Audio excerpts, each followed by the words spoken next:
Yeah.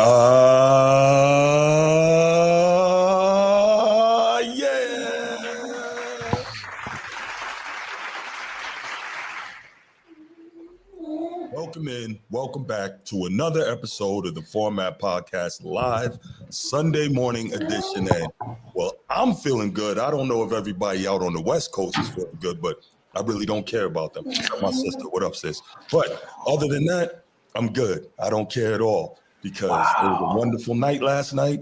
And well, you know what it is, but we'll get to that. Transformer, how you doing this morning, my brother?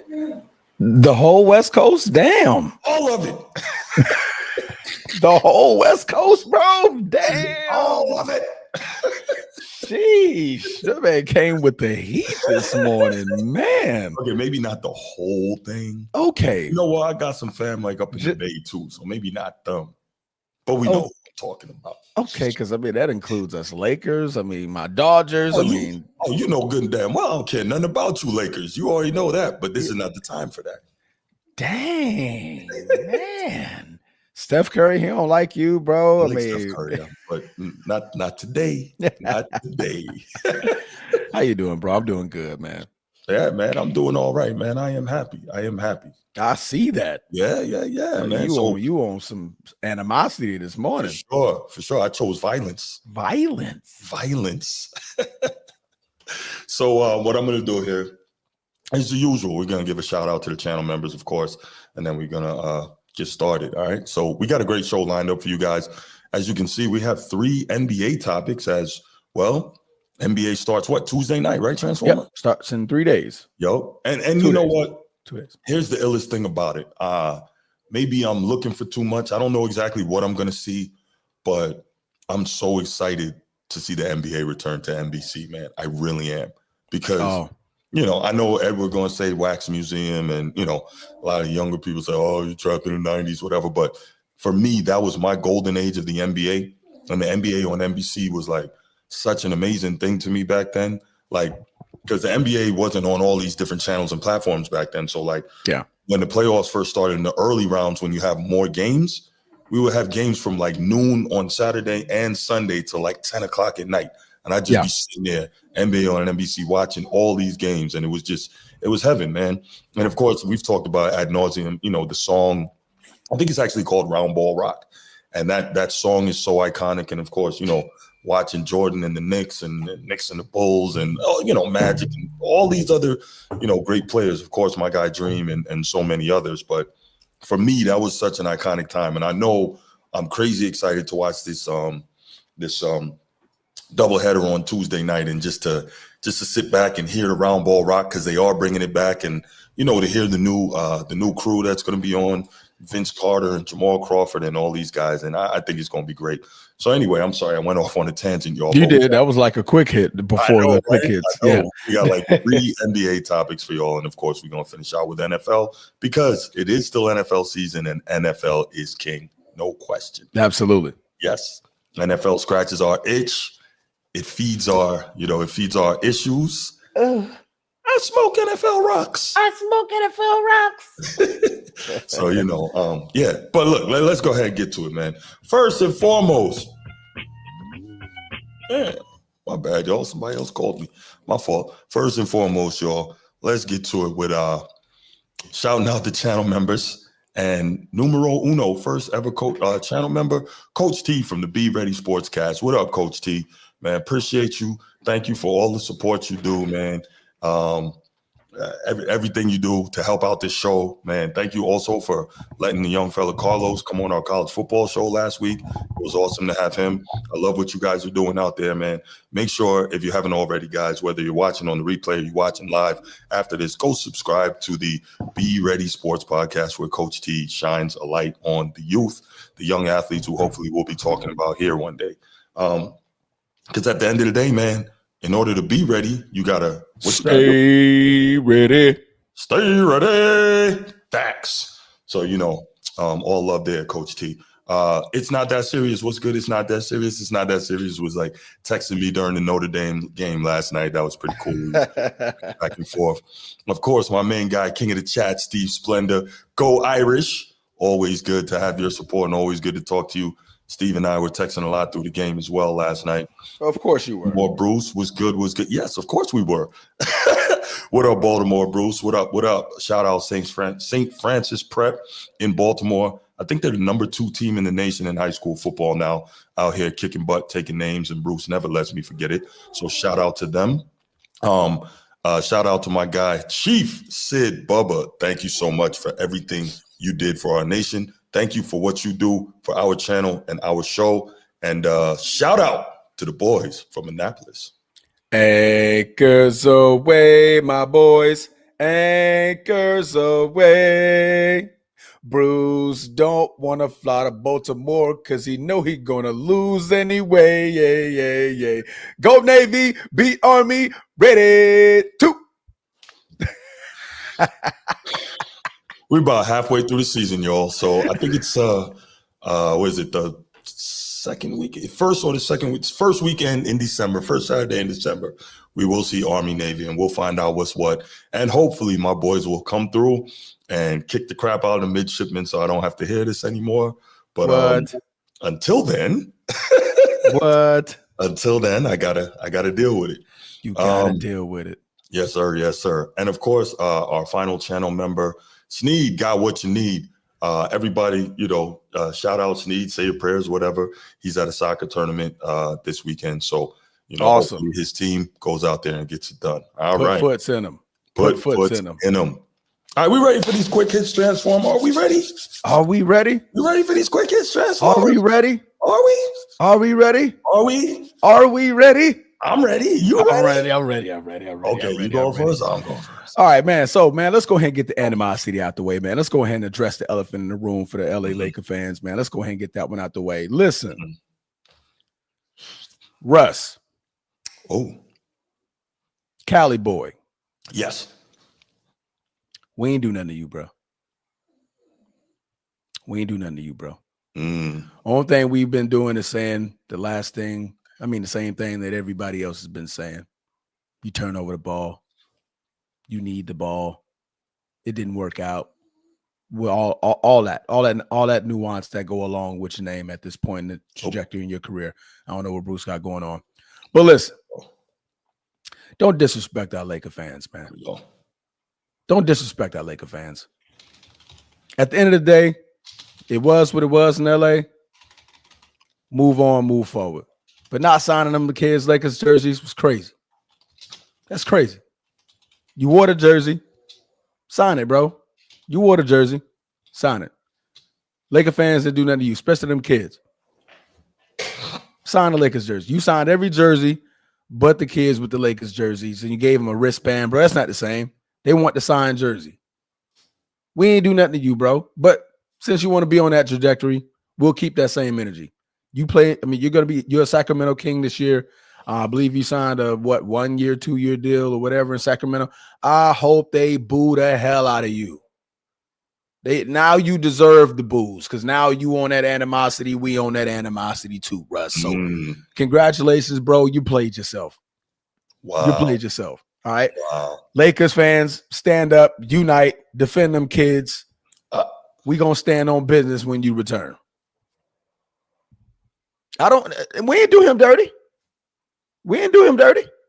LeBron picked him.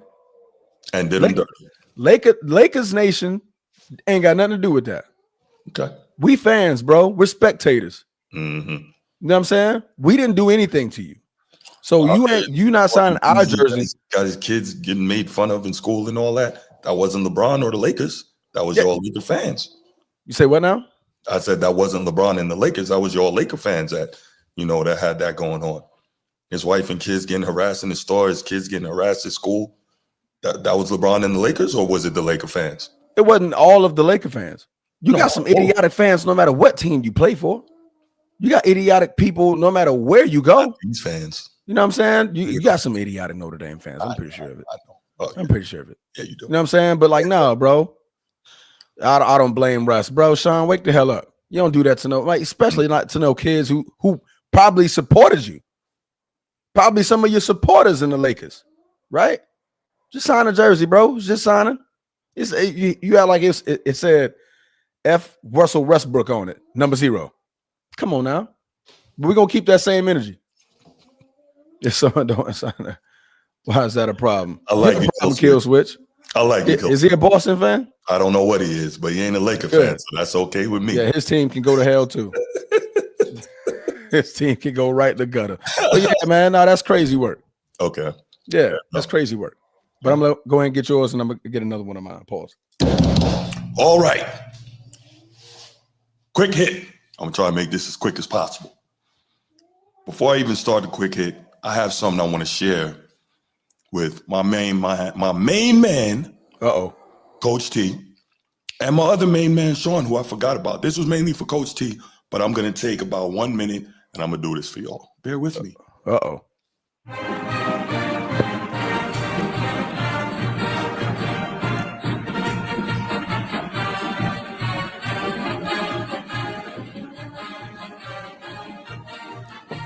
Send the volunteers on high, shake down the thunder from the sky.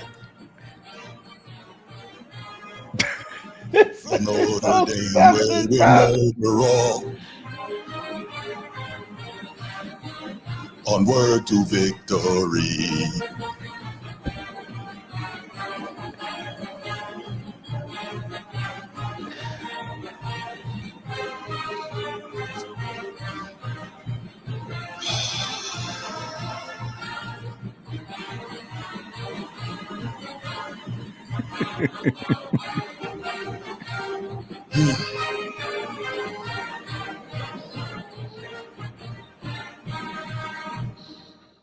Okay, gentlemen, that was for you, and of course for me. Now, let's keep it real here, right?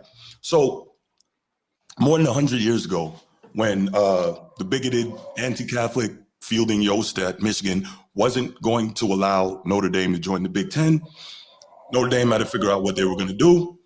And coincidentally, the athletic director at USC at the time, seriously, thank you, USC, Notre Dame took a train out west, and I think they had like one game against USC. And his wife, the USC athletic director's wife, ended up talking to Knute Rockne's wife, the legendary Knute Rockne.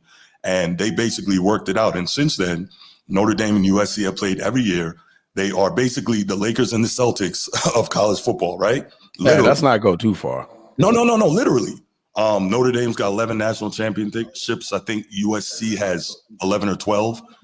They're either first or second in Heisman Trophy, NFL Hall of Famers, like everything. They're right there, back and forth. So this is like the rivalry in college football. And so we've been doing this. I think the only like sustained break was during World War II, right? So Notre Dame and USC have been doing this for over 100 years.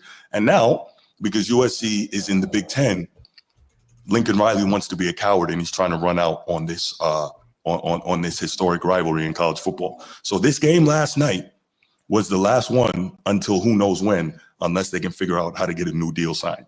Not only was it a de facto playoff eliminator game, college football playoff eliminator game, it was also a rivalry game, and it's the last one for the foreseeable future. So it meant so much more. It meant so much more. USC came in last week after beating the brakes off Michigan. They thought they could play physical. They thought they could play bully ball because they're in the Big Ten now and they beat up on Michigan. But when they came to our house, the house that Rockne built in South Bend, Indiana, they got their butts handed to them. They gave us the rock 3 times.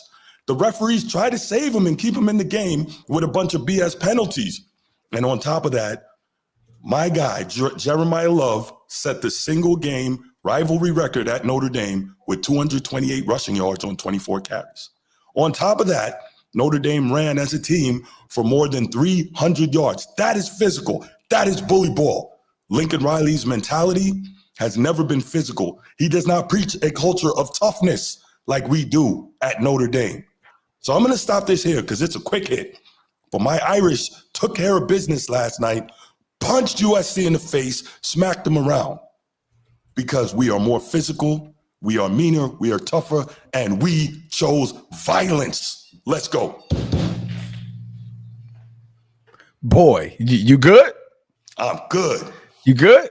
Are we opening up the phone lines now? Oh, Irish, I'm good. I'm good. Yes, sir. Okay. Yeah. I'm good. Okay. Yeah. You sure? You sure? I'm good, man. I feel so good right now. I see that, bro. I see Yeah. that, man. Shout out, go Irish, man. Notre Dame, they did their business. They did what they were supposed to do, man. They got look the who's job done. here. And then we have Sneed, got what you need, who Got just what pops you out of nowhere. need. Bro, My guy. I don't want to disrupt you, derail you, but the tournament got delayed, so I'm just waiting for it. It's going to start later. Okay. But go ahead, keep cooking, bro. That was a quick hit. I mean, I could go for a while. That man is on fire. Right, but it just wanted to announce the prodigal son has returned. The prodigal son has returned. Always great to see you, Sneeze. Ohio's Elvis is here. That's right. Speaking of whooping butt yesterday, whoo, the Buckeyes are still at it. But Penn State, they should beat Ohio State. Right. They should. All right, let me take this call. Guess who's calling? I got to take this. You know who it is. Good morning, sir. Hell no, Bruce. You ain't getting away with all that blasphemy you just spit out of your damn mouth. No blasphemy. I guess you didn't watch the game. We all watched the game. Those were not no bullshit penalties. Y'all couldn't cover our receivers without grabbing their arm. And damn well on the replay, you saw his arm draped on both of his arms, and they gracefully draped up and dripped out. I'm talking about. That was going in the end zone. And you would have had a, and you would have been rushed to the hospital, but you would have had a heart attack. I didn't see anything like that. Yeah, right. You saw the replay. He had his arm on both of the receiver's arm before the ball got there. Damn well in the real world that's a PI. You over here texting us on talking about all these phantom calls. Y'all couldn't cover us. Phantom calls. Hey, you see your guy Makai Lemon got locked up by my guy. The only difference of the game was Jeremiah Love went off. That was the only difference of the game. Both quarterbacks was making retarded throws. Both quarterbacks was throwing it to the other team. My guy only did that once. 300. All threw for 300. Like I said, the luck was on your side. I don't make no excuses. No, it's not. The luck was on. Do I need to speak specifics that are true? So wait a minute. Wait a minute. You giving the ball to us 3 times was luck? You giving up a kick return was luck? Us punching you in the face on the ground for more than 300 yards was luck? You can't be serious right now. Transformer. Your boy got selective hearing. He's reaching. I mean, my ears are blasted by Notre Dame Irish music, so I don't know what the hell I'm hearing now. Sneed, I don't know what the hell I'm hearing now. He got selective hearing. I think the only difference of the game was Jeremiah Love went off. Hold on a second. Hold on, Coach D. What was the outcome, bro? Jeremiah Love went. No, he ain't gonna sit up here and talk all this shit like he beat the brakes off of us. No, y'all didn't. When you win like that, you beat the brakes off somebody. No, y'all didn't. You ain't gonna sit up here and cap on your show like that. Coach D, we took the ball from you 3. We dominated. Think about this. Y'all did not. We beat you in every phase. We took the ball from you 3 times. You didn't beat us in every phase. You only beat us in one phase. That was the run game. We took the ball from you 3 times. We shut down your run game. We got a return on special teams. Y'all cannot cover. Could I offer some outside looking in? Y'all cannot cover without grabbing. Please, Sneed, go ahead. We exposed your defense. Y'all were going to get your ass. Wait. When was the Notre Dame defense good? Exposed your defense. Hold on, our defense is good now. We got the business now. Cover true receivers. What are you talking about? Makai Lemon is the second best receiver in the country, and we locked him up. Oh my God! Y'all didn't lock up shit. So here's what I saw. The only difference was y'all had Jeremiah Love and we didn't. That was the only difference of the game. Your quarterback played like shit. My quarterback managed the game. That's what he did. Our quarterback made 2 bad throws and they ended up going to your team. I tried giving you your props, but you was over here talking king shit, talking greasy, and capping. No capping. I didn't say anything that's untrue. I didn't say anything untrue. All right, so Jeremiah Love goes for your defense. Nah, Sneed. All the respect. It's between me and Bruce. We were talking freaky last night. Your defense, we exposed that your corners can't cover. But your number one receiver got locked up. How did you expose that our corners can't cover? How you get locked up when he damn near got over 100 yards receiving? How is that locked Jacoby up? Lane kid's pretty good transfer. You seen that kid? Yeah. But USC lost by 10, right? Yes. He didn't get locked up, bro. He got locked up. He's averaging 16. You damn near had 100 yards receiving. Listen to what I'm saying. He averaged 16 yards per catch coming in the game. He did not do anything near that. We put our best cover corner on him all game, and he did not go off. And that number doesn't even look like it. It looks if Leonard Moore didn't whiff on one tackle, the one that went for like 28. Come on, man. But it's all good. This is a quick hit. I appreciate the call, brother, and we'll get back to you later. Yeah. You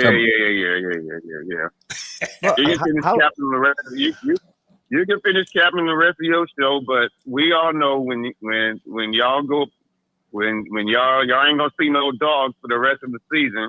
I did that on purpose. Y'all about to finish with 4 L's. Don't worry about it. When you see when another dog go to South Bend, they're gonna expose that your corners can't cover. Look, I don't care what you say. We beat y'all and we punched you in the face over and over again. So how about that? Y'all didn't punch shit. We ran lucky. For over 300 yards. Y'all got lucky. Okay. You know y'all what? Got lucky. All right. Got lucky. I'm gonna let you go, and then I'm gonna ask these guys who don't give 2 squirts of monkey piss about SC or Notre Dame. I'm gonna ask them what they think. I appreciate the call, bro. Man, Coach T out here reaching, bro. They lost by 10. It's not just how they lost, right? Notre Dame did whatever they wanted to do running the ball. That means ball control. That means possession. That means we dictate the outcome of this game. Physicality. So he's arguing about the wideouts and he's and what's going on in the outside. The game wasn't dictated on the outside. In the trenches. In the trenches. Talk about that. That's how you win. In the trenches. That's how you win. So I watch MMA. You guys know I'm a big MMA fan. Yes. You could have they get these matchups where you got like a great wrestler, a great boxer, right? Yeah. How great you are at your thing will dictate the outcome of the fight.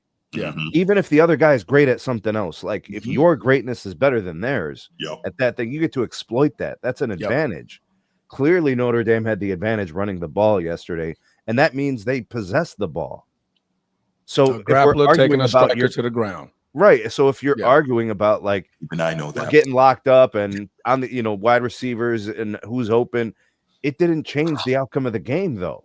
The guy if I'm looking at Jeremiah Love, he ran the ball for 224 yards. What do you have? 2 tuds? 228, 1 touchdown. 1 touchdown? So what impacted the outcome of the game? Yep. That's why I'm saying, in all seriousness, we got busy across the board because we got 3 takeaways. We got a return for a touchdown on the special teams game. They ran 24 times for 69 yards. I got nothing but love for Coach T. 29 times. I got nothing but love for Coach T. But the problem is what he's talking about. It doesn't add up. USC scored 24 points on a horrible offense or a horrible defense. You should have scored more. Yep. And by the way, the defense is not horrible anymore. It started off one game. Now it's not horrible. Jesus. No. Like the last. Well, they gave up 24 last night, but they gave up in the last 3 games. Okay. And they're shutting down the run, and all shit. Steve. Now we got another 3 minutes of Irish talk. Here we go. No, Steve. Wait till you go back. Matter of fact, go back and watch this, and then come back up to us. You'll love this, man. You'll love it. Go back and watch this. Easier said than done, man. Yes. Run the football, stop the run. USC 29 carries, 68 yards, 2.3 yards a carry. You're not controlling the football game. Notre Dame, 44 carries, 306 yards, 7 yards a game. That's controlling the game. That's how you put foots in the football team. That's how you do it. Notre Dame did just that. Yeah. 306 yards. Are we just splitting hairs at this point with Coach T? Coach T is trying to make his point, but the game was dictated running the ball. Yeah. Oh, look, here we go. Okay. Right. Okay. Look, at the end of the day, real talk, Lincoln Riley's teams are not ever predicated on a culture of toughness and physicality. They're just not. He's a finesse coach with soft-minded teams. That's just what it is. Always has been. The only USC hasn't been predicated on a culture of toughness. But he's not a hard-nosed guy, though. Carroll was the coach. Lincoln Riley's not a hard-nosed guy. No, he's not. So how do you teach your players to do something you don't know? Yeah, no doubt. Sneed, did you have a quick hit, man? I'm sorry, that ran a little longer than expected. I'll follow up real quick. Buckeyes 34-0 against Wisconsin. Oof. Big win. Still looking forward to the Michigan game, really, is what I'm looking forward to. And defense looks really good. I'm really happy with that. And, of course, Julian saying looks great. Bruce, again, you continue to take your victory lap, sir. You said, Sneed, it's going to happen. Julian saying will catch his groove. And you were right, bro. You were right. So, But see, they had the benefit of having that elite defense, so not having to rush him into being the guy right away. And they run the ball well. Our defense was terrible, getting lit up. So we had to be slinging it all over, trying to stay in these games. But you guys didn't have to worry about that, so he had the benefit of taking his time. And the running game is really strong. They have a couple of guys who can run the ball for positive yards every down. It's like 5-6 yards a carry. So it's good setup for the Buckeyes going into the playoff. For sure. No letdowns. That's what it boils down to. Clear favorite. Yeah. No doubt. All right. Are we done with that? That was 1 minute, bro. I did my 1 minute. No, not you. Because I need this Notre Dame thing to just simmer down just a little bit. That wasn't even my fault, though. I did my thing and I was done, and then we got the call. I was done. Bro, I appreciate Coach T's passion for his Trojans, but I mean, they lost yesterday. Yeah, I must break you. All right. So final quick hit. Kevin Durant signs a 2-year, $90 million contract extension with the Houston Rockets. Giving up $30 million off his deal so he can go ahead and provide the flexibility for the Houston Rockets. Kevin Durant, who just turned 37 years old, will be playing until the 2027-2028 season at least, because that is his player option season. Houston Rockets, they signed their old head, man. The old heads are getting the bag still. Man. Kevin Durant, who's last year averaged 26.6 points per game, 6 rebounds and 4.5 assists, almost averaging 1 steal, did average 1 block per game. He did make an all-star team, no all-NBA teams, because he did not play 65 games. He played 62, so he just missed out on all of those awards, guys. Houston Rockets have their man, who they think is the reason why they're going to win the championship. But they lost their reason why they're going to lose the championship, and that's Fred VanVleet. People don't understand it. That is a crucial blow when you lose your point guard. And now they're going to be having a makeshift point guard with probably Amen Thompson, who's going to be having to start the point guard position. Guys, we forgot. I'm so sorry. Guys, if remember, the Rams and the Jags are on, so might as well put that on. I know my iPad died. I need to go get my charger. I'm stuck. Rams and Jags. Like everybody's excited to see the hair flowing in London, bro. Okay. Oh my gosh, but it's it's the NFL. All right, bro. All right. Transformer, can I respond to that Kevin Durant piece real quick? Yeah, go ahead. He ran to get his charger, but I'd love to hear it. All right. I think Houston's making a mistake. I think giving Kevin Durant these guaranteed years, and he hasn't even played a regular season game yet. Not one. I want to remind everybody of what happened in Phoenix. I'm not going to tell you exactly what happened in Phoenix because you guys know. Don't forget these things. It blew up in Phoenix. It did. And Kevin Durant will be older than he was in Phoenix. Correct. You are giving a guy guaranteed dollars at 37, 38, and 39 years old. Correct. After watching what happened in Phoenix. Correct. Houston, we have a problem. You are guaranteeing money to a guy at this advanced part of his career, and he hasn't even dribbled the ball in the regular season yet. He's still good. He could score. I'm not saying he can't play. You just added a lot of roster risk to your program. You're developing Şengün. You're developing Amen Thompson. You're developing Dorian Finney-Smith, incorporating him to the team. You have all these things. Fred VanVleet is out. Your response was to guarantee more dollars to Kevin Durant at 37 years old, 38 and 39 years old. There is risk with Kevin Durant. He was injury prone in Brooklyn, more injury prone in Phoenix. He was slipping and falling in pre-games. Yeah, that one was crazy. But my point is the risk. It's not that he's going to slip and fall again. I hope he doesn't. But there's risk, and he misses games, and he's older. And this really adds a lot of unnecessary risk. They're better off playing it on the 1 year, show and prove, give him the second year, then maybe giving him. Teams are so desperate for a star player. That's stupid things like this. Yeah, it's the nature of the NBA. That's exactly what I was going to say. I don't think all teams do it. The good teams don't. The desperate teams do. Phoenix was desperate. Brooklyn was desperate. Houston is starting to look desperate.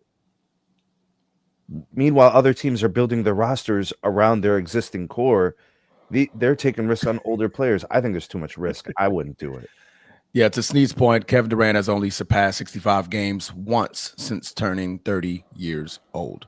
And that was the 2023-2024 season, which he played 75 games. He has yet to eclipse 65 games since then.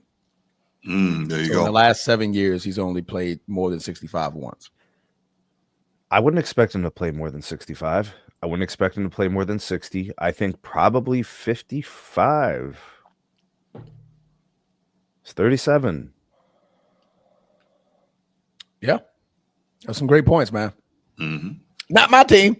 That's what I'm saying. I'm glad it's my Cavaliers got Donovan Mitchell, Evan Mobley, and we're not without our troubles with injuries like Darius Garland, but I'm just saying I'd rather risk it on a guy who's 25. Yeah.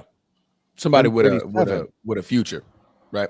But I can move that contract around. Kevin Durant, who's making that trade? True. So maybe Houston Rockets are looking at it like this, right?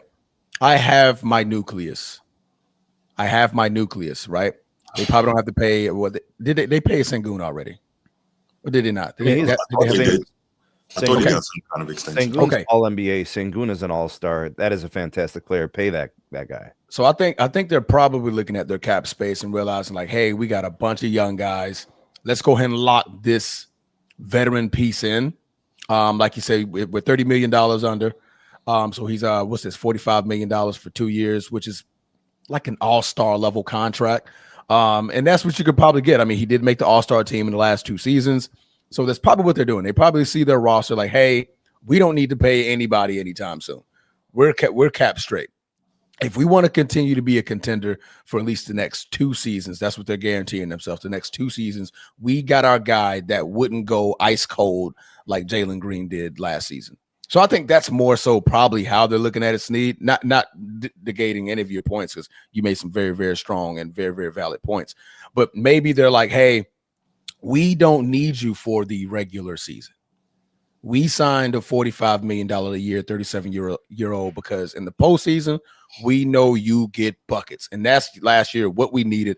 We needed a for sure bucket getter to get us points. Jalen Green went cold. He just said, bye. I'm just going to focus on my Wingstop commercials and barrettes in my hair, and that's it. Trez, do me a favor, highlight Tim Jones' comment about what KD could have commanded. Actually, it's more than that. So Tim, there's a reason why he didn't command 50. It was actually 60. Well, fine. Yeah, it was 60. He wasn't going to get that because he wasn't going to get multiple years from any team. That's what this is. Injury, risk. The reason he's willing to accept 45 is because he knows he may not command more than that the following year on a 1 year. If he comes off an injury at this point of his career, what's the interest for him? Yeah. Who's lining up to pay him 45, 50, 60? That risk is real. Yeah. What do you mean? How do you know? This I think he's like, how do you know the 60? It's the max he could have earned was a maximum of 120 million over 2 years. That's how much he could have earned. He could have commanded 60 million. That's how but it's not what he could have commanded, is what somebody would give him. Yeah. I think when you use the term like commanded, it's saying he could have, demanded that and somebody would have been willing to pay it. And I don't see that. Yeah. But yeah, Kevin Durant is doing what's best for him to squeeze out a couple more years of high salute to Kevin. Kevin got the best. Yeah. That's what this is about. It's about 2 or 3 years of additional payroll. Yeah. It's not about the per year. It was the fact that he's getting guaranteed years. He's now the highest paid player in NBA history. Nobody's earned more than him. Yes. That's crazy. He just surpassed LeBron's total salary in the NBA. Wow. Because these contracts are guaranteed. Yeah. See what I'm saying? So his player option, he might miss half that year for injury, and he's still gonna get the money. They're gonna get the money. You might not see him till January, his final year. I don't know. Right. But if you're giving me a 26 point per game Kevin Durant in January, I'll take it. But Sneed, I think that's what we're doing. When do you need 26, Transformer? In the playoffs, in the postseason.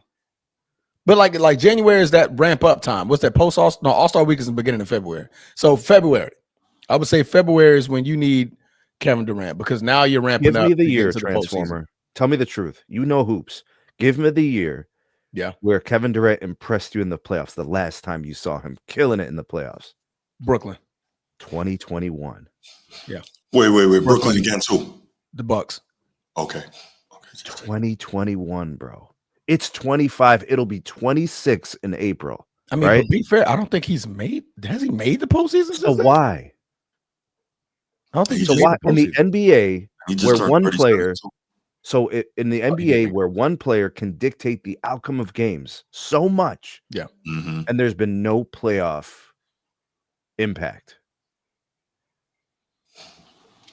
There's risk. There is. There's risk. Sneed got what you need, bringing in the hot fire, spitting that hot fire. Gotta do it. That hot fire. Booyakasha. All right, let me go grab my charger because I'm missing all of this game. Yeah. By the way, y'all some Jags fans, you got to have that stream ready. Not at all. He's not missing much. Jags are down 21-0 in the second quarter. What just happened? To what? That the Jags are down 3 scores in the second quarter. I guess I overrated them a couple weeks back when I had them in my top 5. Nah, they were playing well, bro. You were justified. No, at that time, I thought they deserved to be there. But the problem now is their strength, which is running the ball, is now being compromised. You're going to want to throw the ball to catch up. Right. They're clearly Rams defense is good though, Bruce. Rams defense. Yeah. What is it? Fisk and Verse really getting pressure. Like they got a good defensive line. Yeah, they're doing their thing. The Rams have quickly become a team, like each year, perennially expecting them to just be damn good. True. You know, I mean, look at this. Ohio State sucks, man. Damn, Ohio State sucks. They barely lost to the Eagles in the playoffs last year in Philly. Remember that? That was the Eagles kind of snuck by that one. Yeah. So this is a team that's good enough to beat pretty much whoever. Goddamn, Ohio State just sucks. Crazy, bro. Keep hearing stuff. I don't know what's going on here. I hear ghosts sometimes. Freaking Ohio State, man. Hurry up, Transformer. Let's get to this topic, man.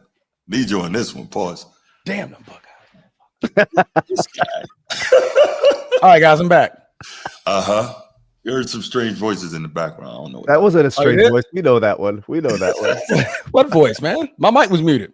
Yeah, my mic all right, Joel. Let's get right to it. I think this is going to be a pretty interesting one. So, as you guys know, and I will do my absolute best to be unbiased here, as I generally try to do. But it doesn't always work, Bruce. But you do try. That is true. Yes. Hey, E for effort.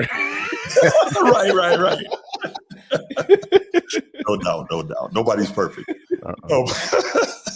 But Paul Pierce, as you guys know, the truth, NBA Hall of Famer, top 75 player. I would say probably right at the bottom of the top 10 small forwards of all time list. I think he's right there at the bottom of that positional list. But, that's pretty good company. I got him a little higher than that, bro. What, somewhere between 7 and 10, right? I put him closer to 7 than 10. Okay. His game, bro. I'm not mad if he's at 10. I'm not mad if he's at 7. But, okay. Gotcha. Yeah. I put him close to 17, but yeah. Damn, son. Well, we know what this is, though. We know what this is. I thought we were going to get objectivity from Transformers. It's not, bro. Only Celtics that is worthy of my respect and love and appreciation is the greatest white man to ever grace a basketball in NBA history. That is Larry Legend. That's it. How far off was Paul Pierce from Larry Nerd, bro? Oh, he was by far eons away. You ever saw Star Wars in a galaxy far, far away? That's how far he is from Larry Bird. Paul Pierce was really, really great. Bird is just different. There's no other way to say it. He's just different. But anyway, this is not about that. So Paul Pierce was on Club Shay Shay last week, had a really good long form interview. He was there for a couple hours, talked about a number of things. And we're not going to break down that whole interview, but it was really interesting because the first thing that he talked about that I wanted to get into here was he said it before, and they kind of got back into it because it started a firestorm. The first time he said it, he feels like he's the best pure scorer in NBA history. And I'm like, okay, that's interesting. Pure scorer. Now, if you ask me, I think that's Michael Jordan. I don't think there's too much question. And most people would probably say that, maybe some of the old timers just say Wilt, and maybe some would say Kobe, right? Cool. Now, obviously, like LeBron has to get into the scorers discussion because he's got more points than anyone who ever played. Shout out LeBron for that. But if we're talking about pure scorer, which Paul Pierce said, which, and he's going to explain, I've got some sound on that, kind of more denotes skill set, then LeBron is nowhere near that discussion, despite his incredible statistical achievements over time. There's no way of getting around that part of it. He has, was 27 a game, 25 a game for 20 years, right? Which is just absolutely like inconceivable, right? Yeah. So, all due respect to him for what he's been able to accomplish. That said, if we're talking about skill-wise, pure scorer, LeBron's not in that discussion. Nobody thinks of him that way. When you watch him play, you don't see that, but this is not about him. So Paul Pierce says he's the best pure scorer of all time, and Shannon Sharpe is trying to get him to kind of expound on that and give some more thoughts. So before I play the sound, kind of what are you guys' thoughts initially on him saying he's the best pure scorer of all time? I'm going to start with you, Transformer. Go ahead, man. He has a fair argument. His arguments are fair. I mean, once he breaks down, because he did this before, he broke down the ways to score, right? The ways that he scored. So when you're breaking it down, and it's all about the criteria of which you're considering the pure scorer. Me, I would never consider LeBron a pure scorer. Right. I mean, I would never put him in that category. Can he get buckets? Scorer. Yes, he's a very, very highly effective scorer. Correct. There's a difference. That's like Giannis. He's a very, very highly effective scorer. He can score the ball. Yeah. I mean, because nobody could get past him. I think LeBron in the last 25 years, he's number one in the interior as far as points scored. Like that's just where he lives, right? Yeah, him and Shaq, Tim Duncan, they're right around that interior line. Yeah, right. But when you think pure scores, you got to think 3-ball, post moves, the 2-pointer, layup, dunk, free throw. Like you have to add all of the aspects of an offensive game, the triple threat, coming off the dribble, catch and shoot. Yeah. It's a lot of additives when you think about that. And when you look at Paul Pierce's career, he's done all of that, right? He can put you in the post. He can shoot the 3. He can come off a spin. Look at that pivot, move, putting the ball back on the ground. These are in the later years. The dribble. These are in the late years. I don't know why he's showing me Washington Wizards stuff. Okay, there we go. All right, let's get to the truth. There you go. All right, it was all part of the clip package, man. I'm like, well, we start off with freaking wizardry. But I mean, you look at those moves. I mean, you fake it on the inside to the left, come out, spin out to the right, and you're shooting the fade. Look at that post move, straight to the fade. Can you get buckets at every point of the floor? That's to me the definition of a true scorer, and a pure scorer. And when you look at Paul Pierce's career, he's done all of that. So I would say his arguments are definitely fair.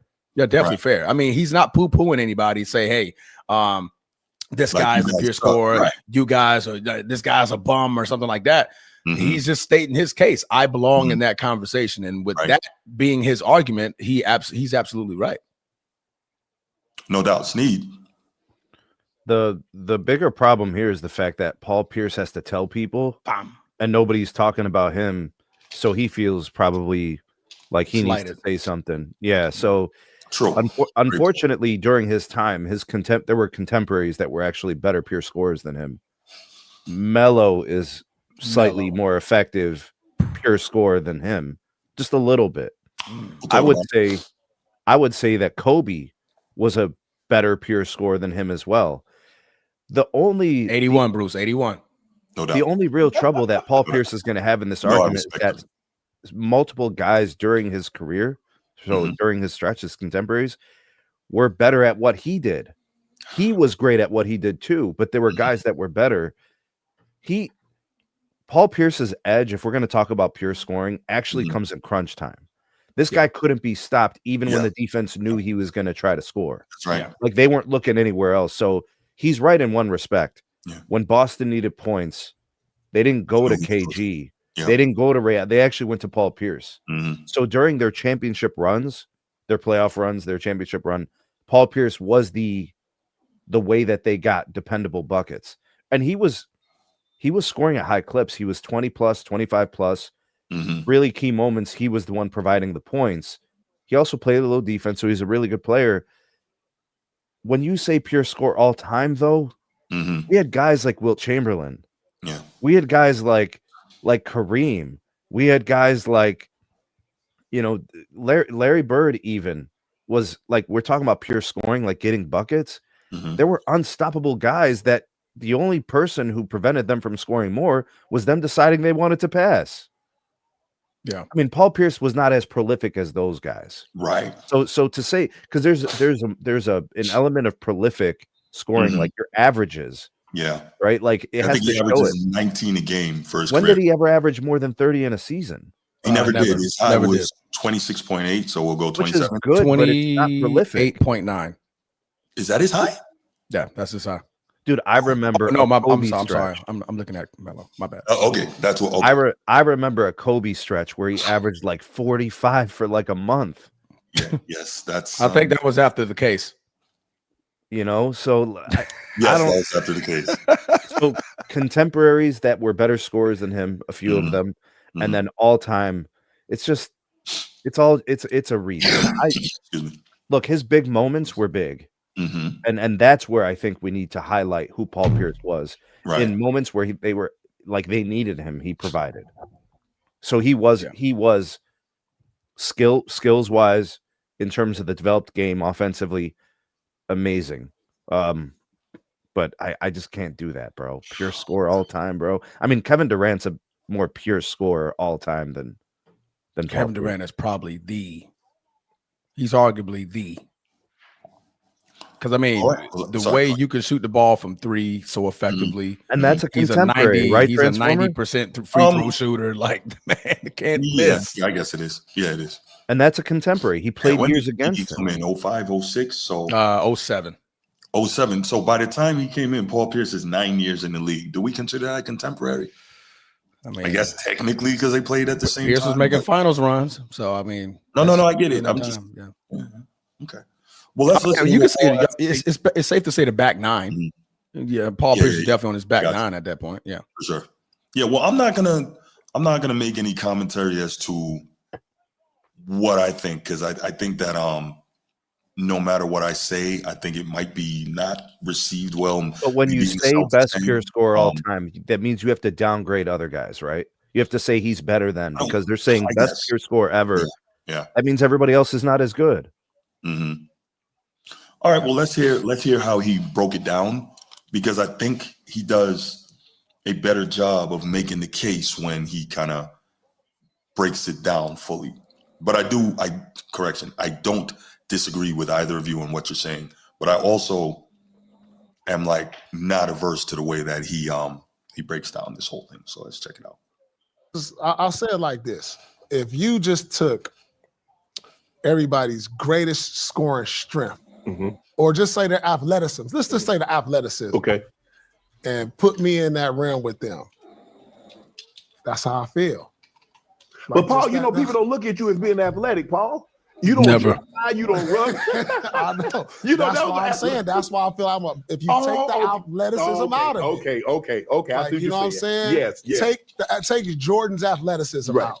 Where he can't wasn't a slob, and we just do everything on the floor. Right.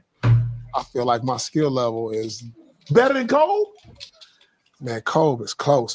He close. Yeah, it wasn't. It's not close though. Hold on, listen. You close to him or he close to you?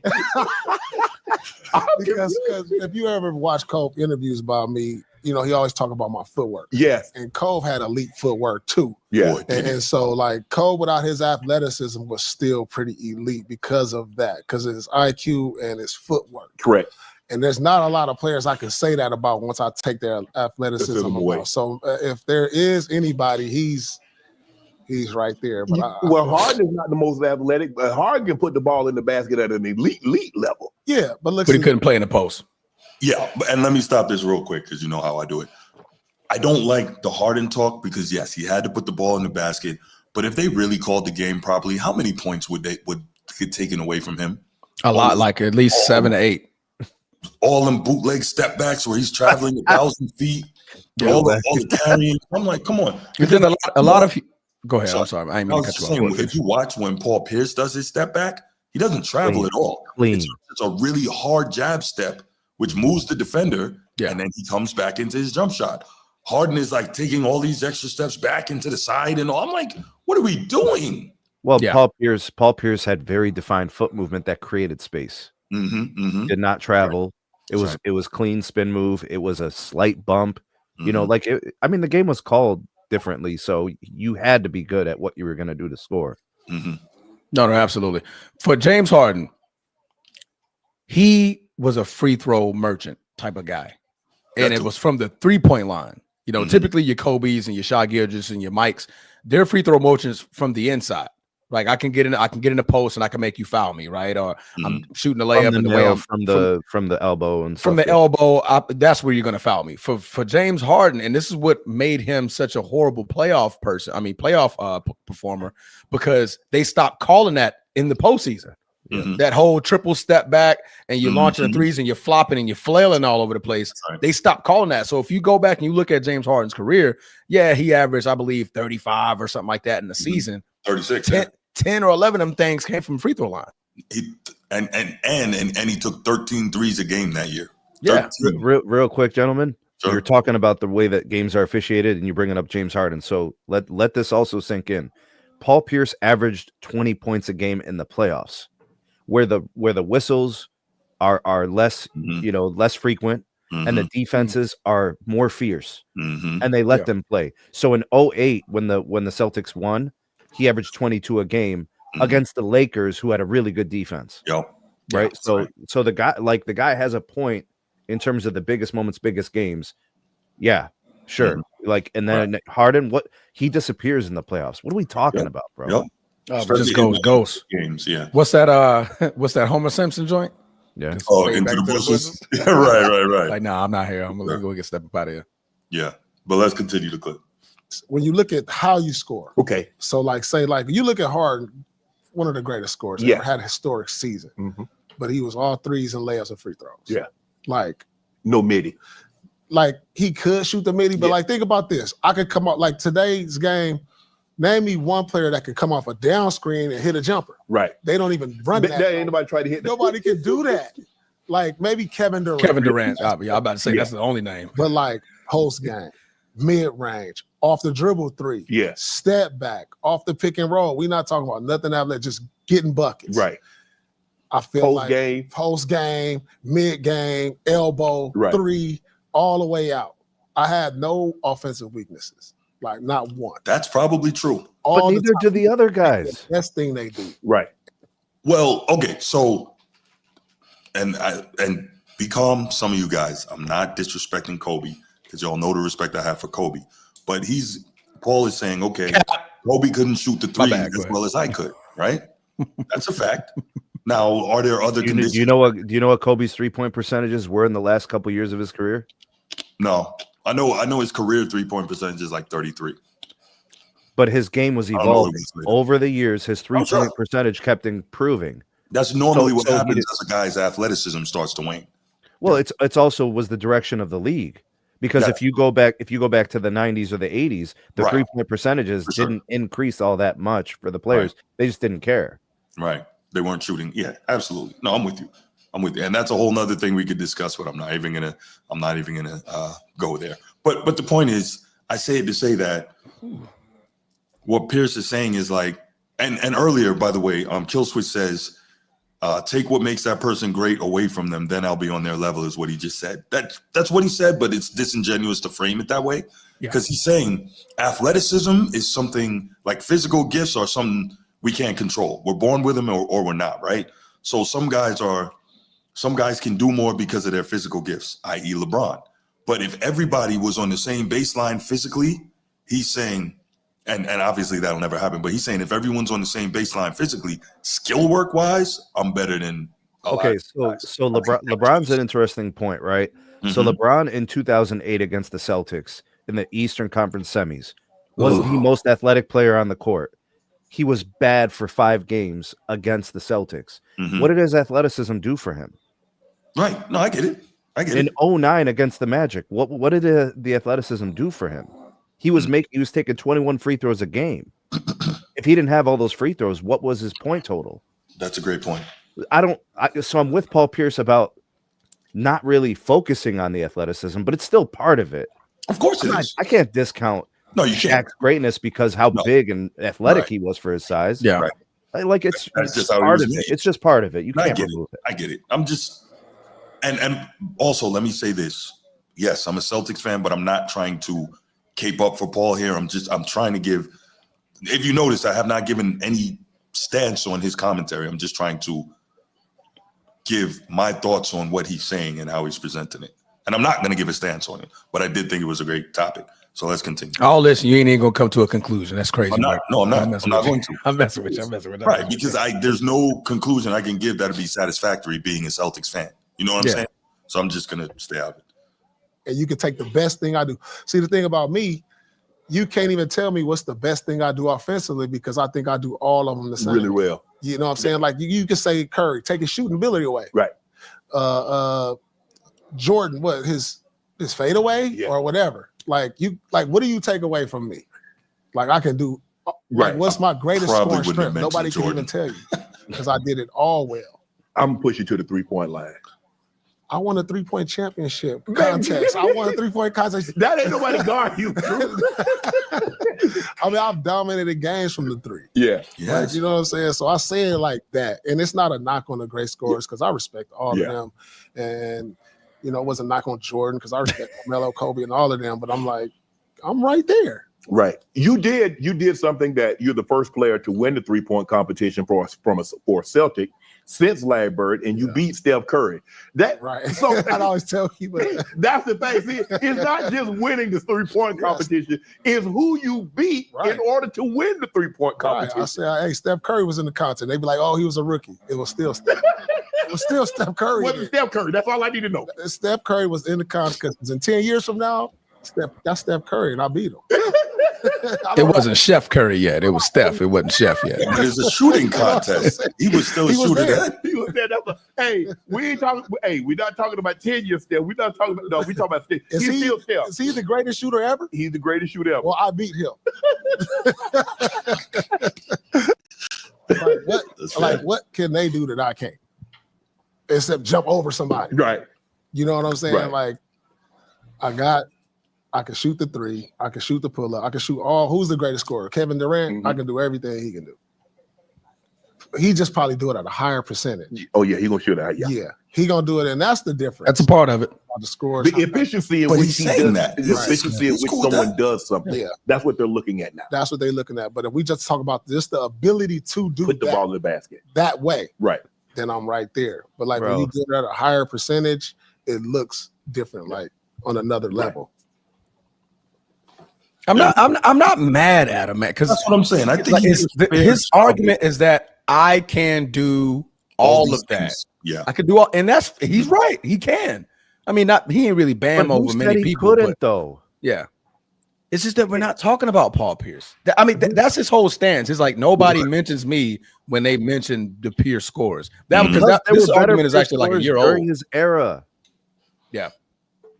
Like more prolific than even he was. He's talking about things that players do that he does, but he doesn't even do them as well as they do. He's just saying he could do it. Okay, so you could hit the 3. You're not a better 3-point shooter than Steph. You weren't even a better 3-point shooter than your own teammate. Who's that? Why are you talking about threes? Well, because he said, was he 37% on threes for his career? So he's saying, where does that rank? Well, okay, to put that comparably, the great Larry Bird, who's widely regarded as one of the greatest shooters of all time, shot just under 38% from his career, so 37 and change. And obviously, I get it. Different era, different emphasis on the three. Totally get it. I'm just saying. But where's the part, Bruce? Yeah. Where's the part where Paul Pierce had said things that makes him the best pure scorer ever? Where's the part where he is definitively better than everybody else? Where? Well, so again, I'm just, and I'm not saying I agree with his stance. I'm not saying I don't. I'm saying I can see where he's coming from, and I think he tried to make a fair and rational argument. No, what he should have said was, I'm a better pure scorer than people think I am. Okay, that works. Like a majority of folks underrate me and don't give me enough due. He should have said that, and then we could look at the numbers, we could go to the film, and we could say he's right. He's better than people give him credit for. Right. Instead, now he's saying he's the best, and now we got to poo-poo on everything he says. Well, let's also keep in mind, and great point, Sneed, no pushback there. I'll only say let's also keep in mind that when it comes to great athletes, they all have some level of delusion. Am I right? Right. You have to have that to believe that you're gonna, like I always say, this is the thing I always say, when it comes to Paul Pierce and LeBron, right? If you look at the things LeBron could do physically and what he's been able to do throughout his career, theoretically, Paul Pierce shouldn't have been able to be on the court with this guy, right? LeBron is just next level with certain things.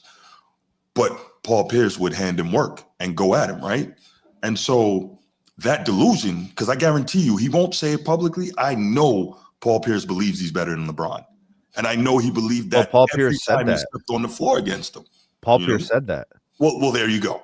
There you go. And you know that he truly believes that. You know he believes that. Because in this interview as well, and we're not going to get into that part of it, he also said, if LeBron and I come in the league same time, if we're the same age, I don't believe he has 4 championships. And cocaine is a hell of a drug. But right, we're not getting into that. I've referenced that statement to show that all of these guys believe what they believe because you have to at that level. That's all I'm saying. But transform it to that point, you know, like if you look at the era between like 2008 to 2010, that 3-year run or whatever. Yeah. Paul Pierce was still in his like skilled prime. Yeah. For sure. He was killing the game. Like playoffs were him. Yeah. Yeah. Like it was him. It was Kobe. They were keeping guys like Dwight and Bron out of the finals. Yeah. You know, and then Dwight broke through and then Kobe killed him. And even realistically, Courtney Lee was getting cooked. I think if you all game to right, I think if you go all the way back to 2000 or 2001, Mamba Paul Pierce is in his right. He's in his 3rd season, and he and Antoine Walker were in the Eastern Conference Finals against the Nets. What year? Either 2000 or 2001. Probably 2001. And they're in the conference finals against the Nets. And I remember that. I'm like, oh, we're going back to the finals for the first time since no.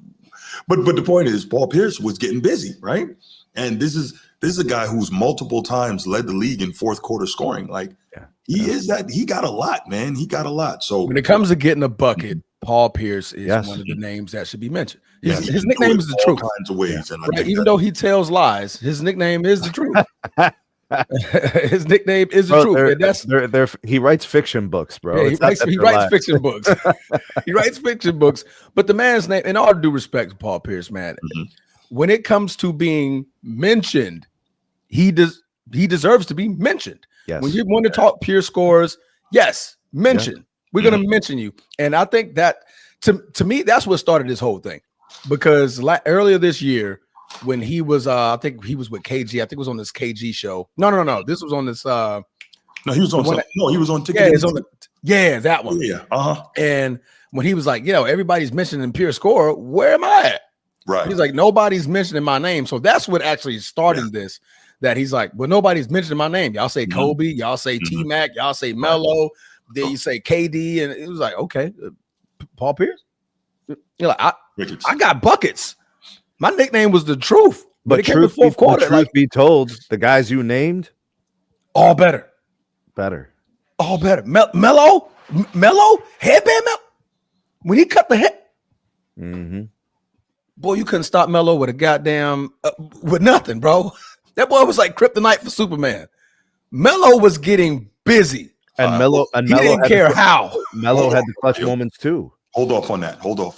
Melo, okay, yeah. Oh, the next one is Melo versus the Truth. Boy, listen. Damn, you always jumping the shark, man. Not bad.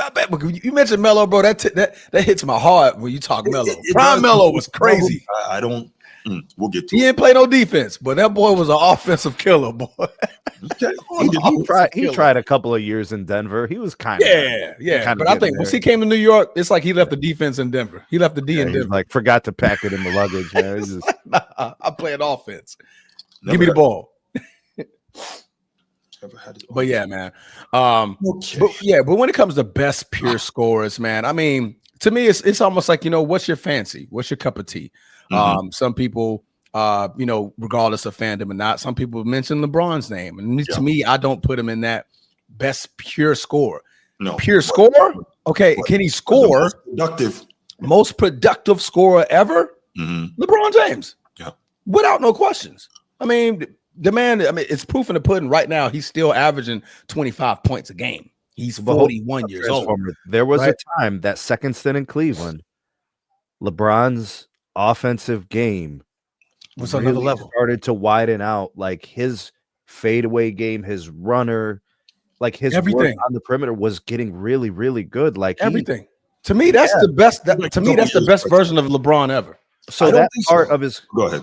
So that part of his career, like that version of like 2018 LeBron, offensive, like he was kind of a pure scorer. Go back and watch the film, bro. LeBron was a pure scorer. I'm talking 2018. His post game and everything was there. Bro. Yeah, it was there. No, I think he didn't really have that in Miami. After the Miami run, I think he had a season he shot like 40% from three down there, and he was doing it all. But all the tools, they wasn't as polished until that second stint in Cleveland. That second stint in Cleveland, you just couldn't stop him at no point. He was running left and hitting floaters. So then how is it all that disappeared? Oh, they talking about the game winner? I mean, he did that all the time in the regular season and in the playoff. Like he did, bro. The 2018 Bron was a cheat code. Was an offensive cheat code. 99.9, bro. The man was averaging 40 points in series because and the triple just widened out, bro. Come on, Damian Lillard can't even get in the post. He's trying not to kill switch. What can Dame Lillard do that's better than Paul Pierce? Besides shoot the three, a 35-footer. That's it. Besides the three, I don't have any proof or evidence that Paul Pierce could prolifically make a 35-footer. I have that from Dame. That's it. Yeah, Dame Lillard is definitely not the pure shooter. He's a great shooter. Pure shooter. That's a different conversation. Pure shooter. And I don't talking even score 40% from his career from three. So that's interesting from a guy who's got. But anyway, I don't know. I think sometimes people are enamored by certain plays. Yeah, they stick out. So they love the 35-footer, Snead. They love them long bombs. Yeah, that's great. And granted, he's the king at two spots at a 35-footer. He's a king. But the problem is they're still worth 3 points. Yep. Until they institute the 4-point line. Well, that's all I'm saying is whether you're at 23 feet or 33 feet, it's still 3 points. Yeah. Like, come check me out here. Go ahead. Take the shot. Go ahead. Take 50 of those a game. We're good with it. I'll take my chance. If you're shooting 40%, then no, stop him. Well, now we got to kind of get... Stop him from shooting them 35-footers. Stop it. That is a visceral betrayal of physics. Stop it. No doubt. All right. Well, this has been good. Let's go ahead and open up the phone lines. Let's take a couple calls on this one, man. Y'all know what time it is. 904-219-8264. 904-219-8264. Let's take a couple calls and get you guys' thoughts on that. And let's try to keep the calls to a decent length because obviously it's 2 minutes. We're going to state your piece and we're going to hang up the phone. Hey, Transformer, what if we got 2018 LeBron for like 4 seasons? I mean, we damn near did. He just ran into KD's Warriors. No, I'd say it was like 1.5, maybe 2 seasons of that type of offense. Like, you're talking about like 2018, period. Yeah, like if that happened for like 3-4 years. Oh man. Well, one, he was probably go ahead. Man, what's up, Bruce, man? Man, I'm still mad at the game, but it's not because of Notre Dame, man. Sean, what up? State. Okay. What's up? All right. As far as Paul Pierce, bro, that's the definition of overconfidence, bro. I'm just gonna keep it 100, bro. Okay. Like, yeah, you was a bucket getter, but you wasn't that guy, bro. Your scoring can't even carry the Celtics when they was doing bad. You know what I mean? Like guys like Kobe or even Jordan, hell, even Bird, able to keep up their scoring to the point where they could go to the playoffs. Paul never done that. Paul never had Hall of Famers during those years, bro. Where were the Hall of Famers on the Celtics for the Paul Pierce Celtics? When the Celtics were bad, they were really bad. Bro, they were. And he made the postseason 4 times. Horrible. That's tough, bro. And just when it was him and Antoine Walker, you know, they did relatively well. They did pretty good. Mm-hmm. Bro, he can't even score 30 on a bad team. You want me to compare him to say, like, man, he's the top 5 pure scorer in the game? Like, bro, come on. You at best is like the top 15. I agree that you should be mentioning more, but you're not that guy. And that's what it is, bro. That 2008 championship, man, if the Lakers would have won that, man, this shit wouldn't even be a conversation.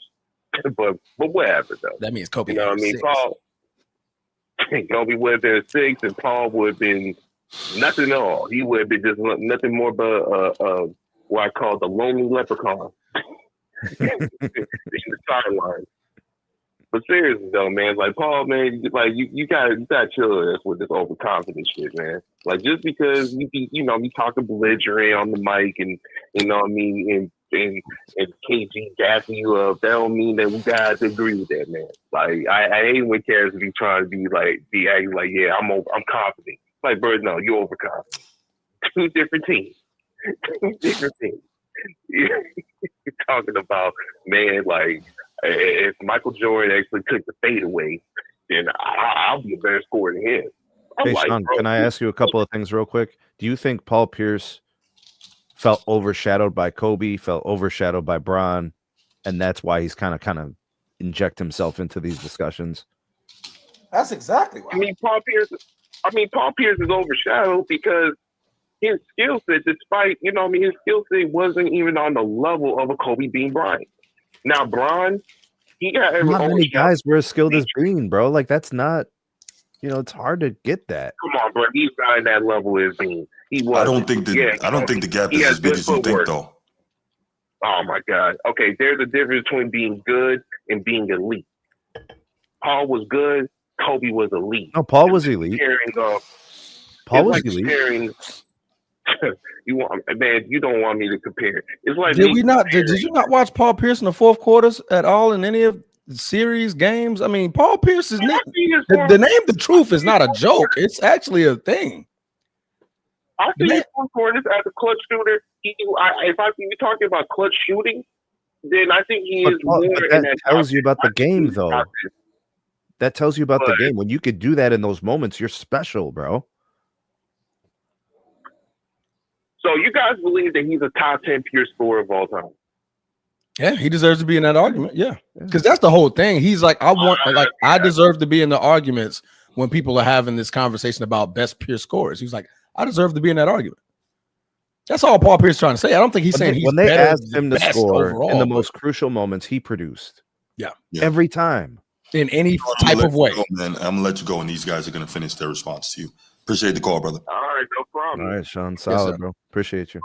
Yeah, I think when you look at like I said, it's all about what criteria are you trying to meet when you're talking about pure score. And in Paul Pierce's way, he's like, I could do everything on the court offensive at a high level. Mm-hmm. At a high level, I can do everything on the court. So when you want to talk pure score, I can do everything you ask of me from an offensive standpoint on the floor. Put me in the conversations. Yeah, I think that's more so the point. Mm-hmm. Scoring the most points, that's not what he's talking about. Like that's a different conversation. Mm-hmm. Coach T, what's good, brother? Coach T, what's good, man? What you got, man? Our favorite haters in the building. I'm kidding. I knew he was going to go there. I knew he was only a matter of time. Man, why we always got to do all these Celtic player topics, man? Well, it was just relevant right now. I'm trolling you, Bruce. I got you.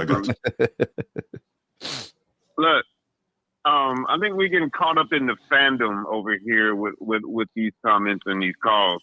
I'm trying not to. I ain't talking about you guys on the panel. Okay. That is not the conversation of what Paul Pierce is talking about. He's not saying, y'all taking this out of context. What consists of a pure score? Can he not score from the post? Yes.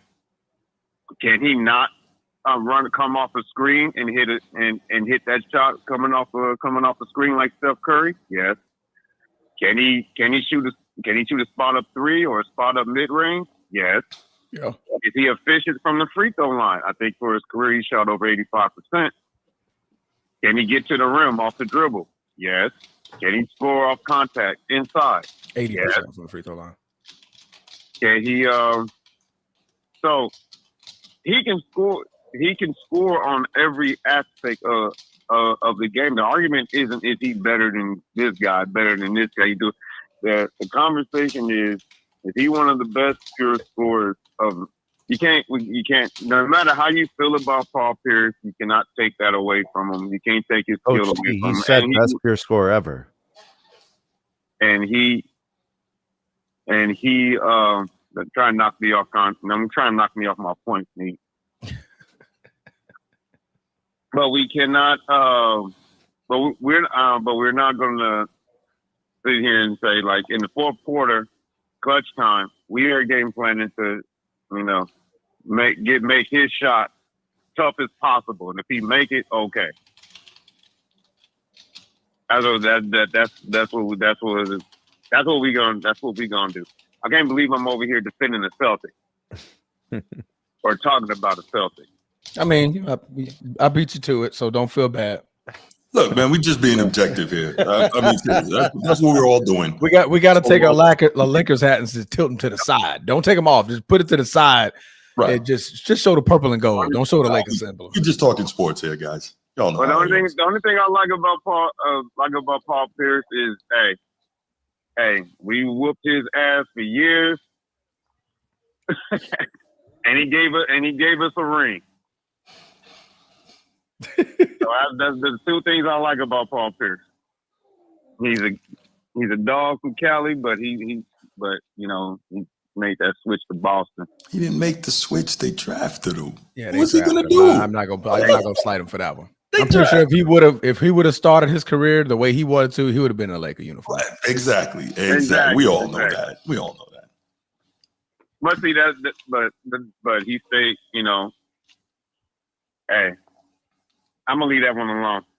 Yes, I appreciate. But I'm gonna leave that one. I'm gonna leave that one alone because that's gonna be all subjective talk, and we're not here for that. But as far as he should be in the talk as one of the best pure scorers ever. Because he might not have been more athletic, but he might not have the points per game average. All those stats and everything could be subjective. Yeah, you need a bucket. Put it in his hand. He gonna get it. Stats aren't subjective. Stats are objective. The only thing I care about, Transformer, is I don't give a damn what you do, as long as we win. I'm all about winning. I don't care about. No, that's a Laker. That's a Laker. I don't care about all these. Yeah, I don't care about who's the all-time stat leader. I don't care about you got 50 million assists. You sound like Magic right now. Did he have 5 championships? I mean, what are you supposed to say to that, bro? Does he have nothing? Because Magic knew what it was about. No doubt. But I'm gonna leave it like that.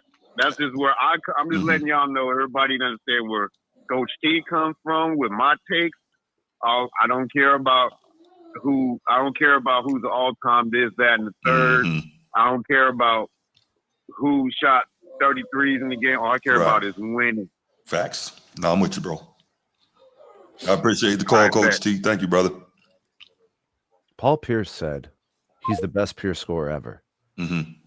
Not that he just wants to be in the conversation. I think he believes it too. We really feel does. like he's in the conversation out of respect because of what he did in his career. Mm-hmm, but we still are having trouble reconciling the fact he said he's the best pure scorer ever. Because we got other guys we're putting there.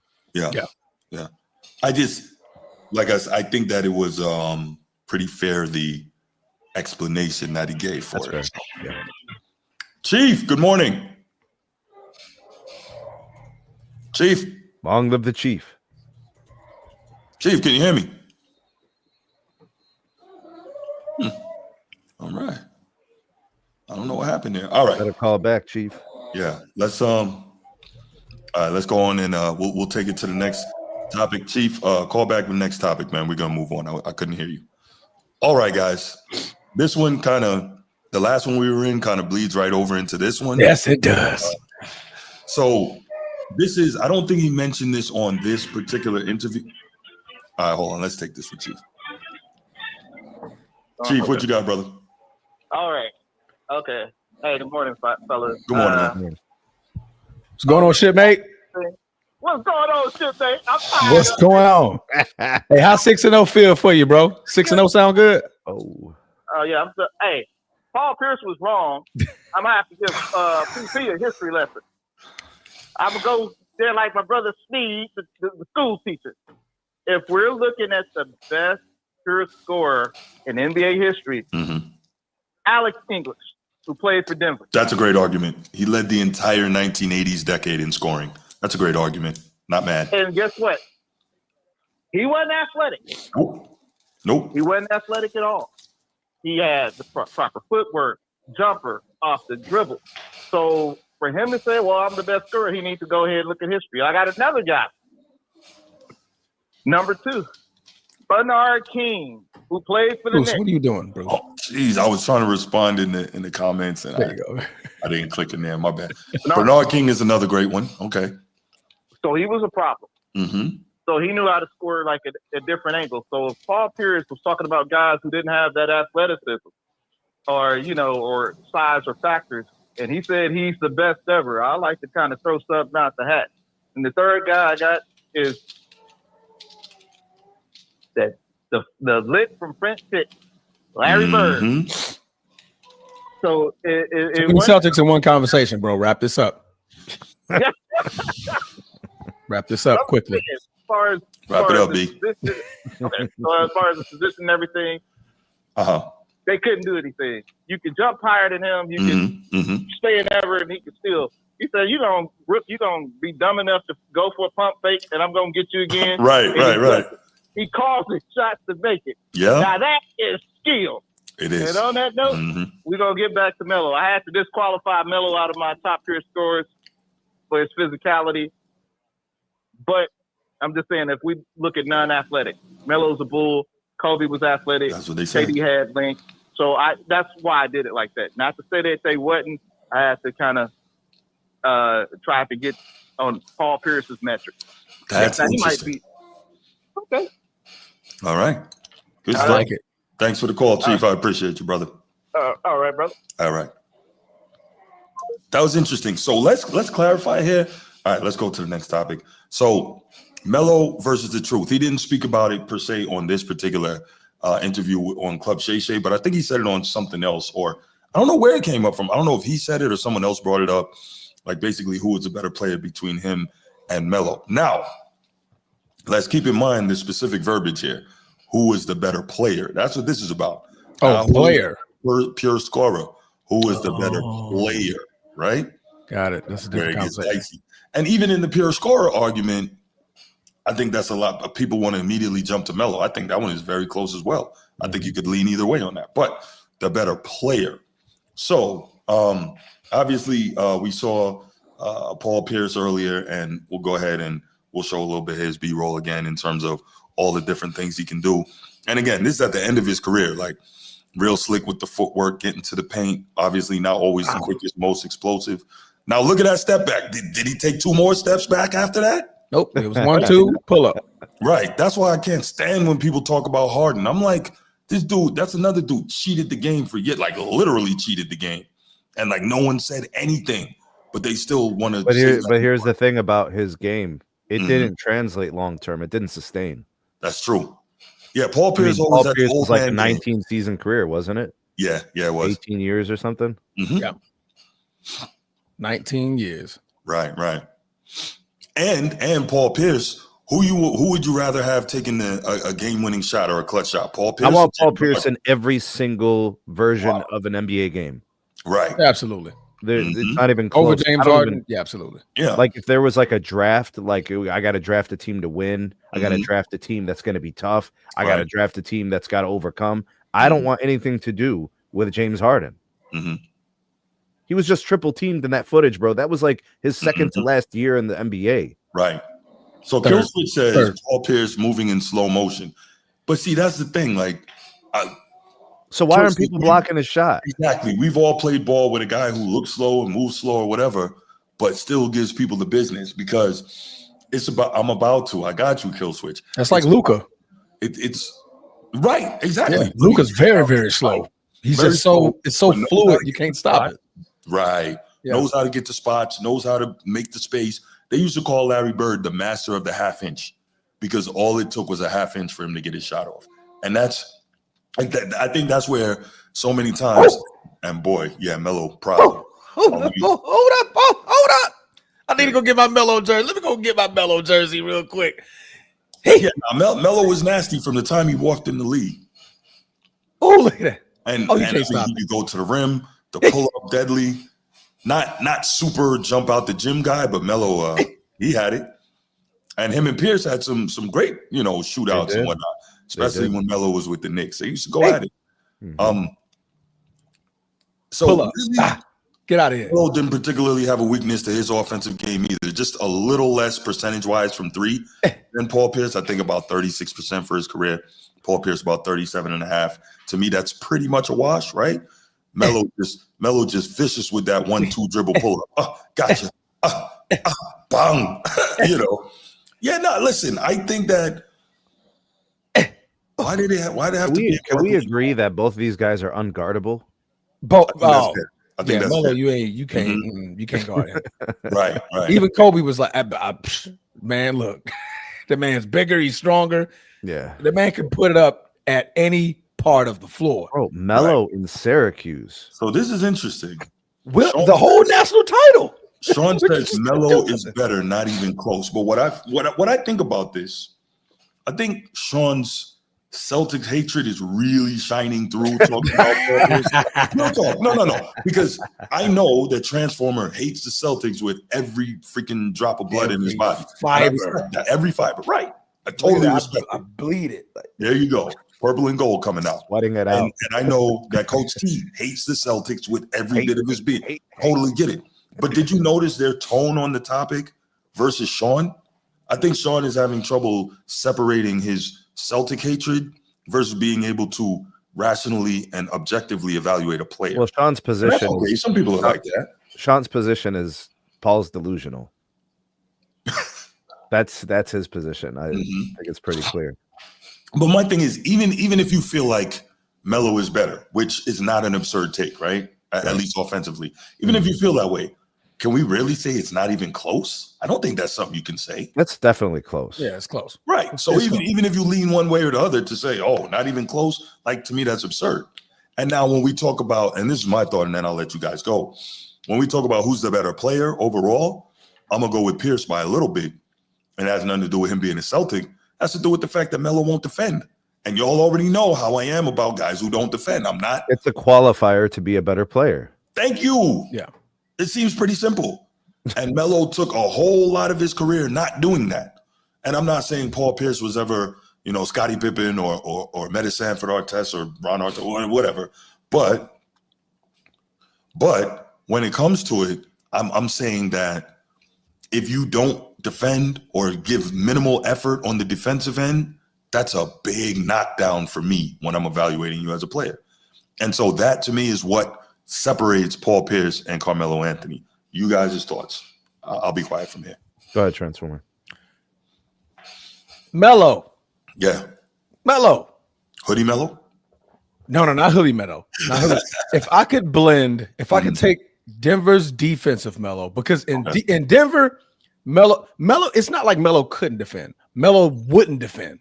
There's a difference. There's a difference between that makes it even worse to me. Yeah, it's like when he went to New York, he knew he had everybody else in New York. He was like, y'all go play defense. But when y'all need a bucket, I'm over here. Right? When he was in Denver, and especially specifically that Lakers Denver series, Melo was playing defense. He was like, okay, him and Kobe, it was the battle of the forces. Like, okay, cool. I'm gonna check Kobe then. Right.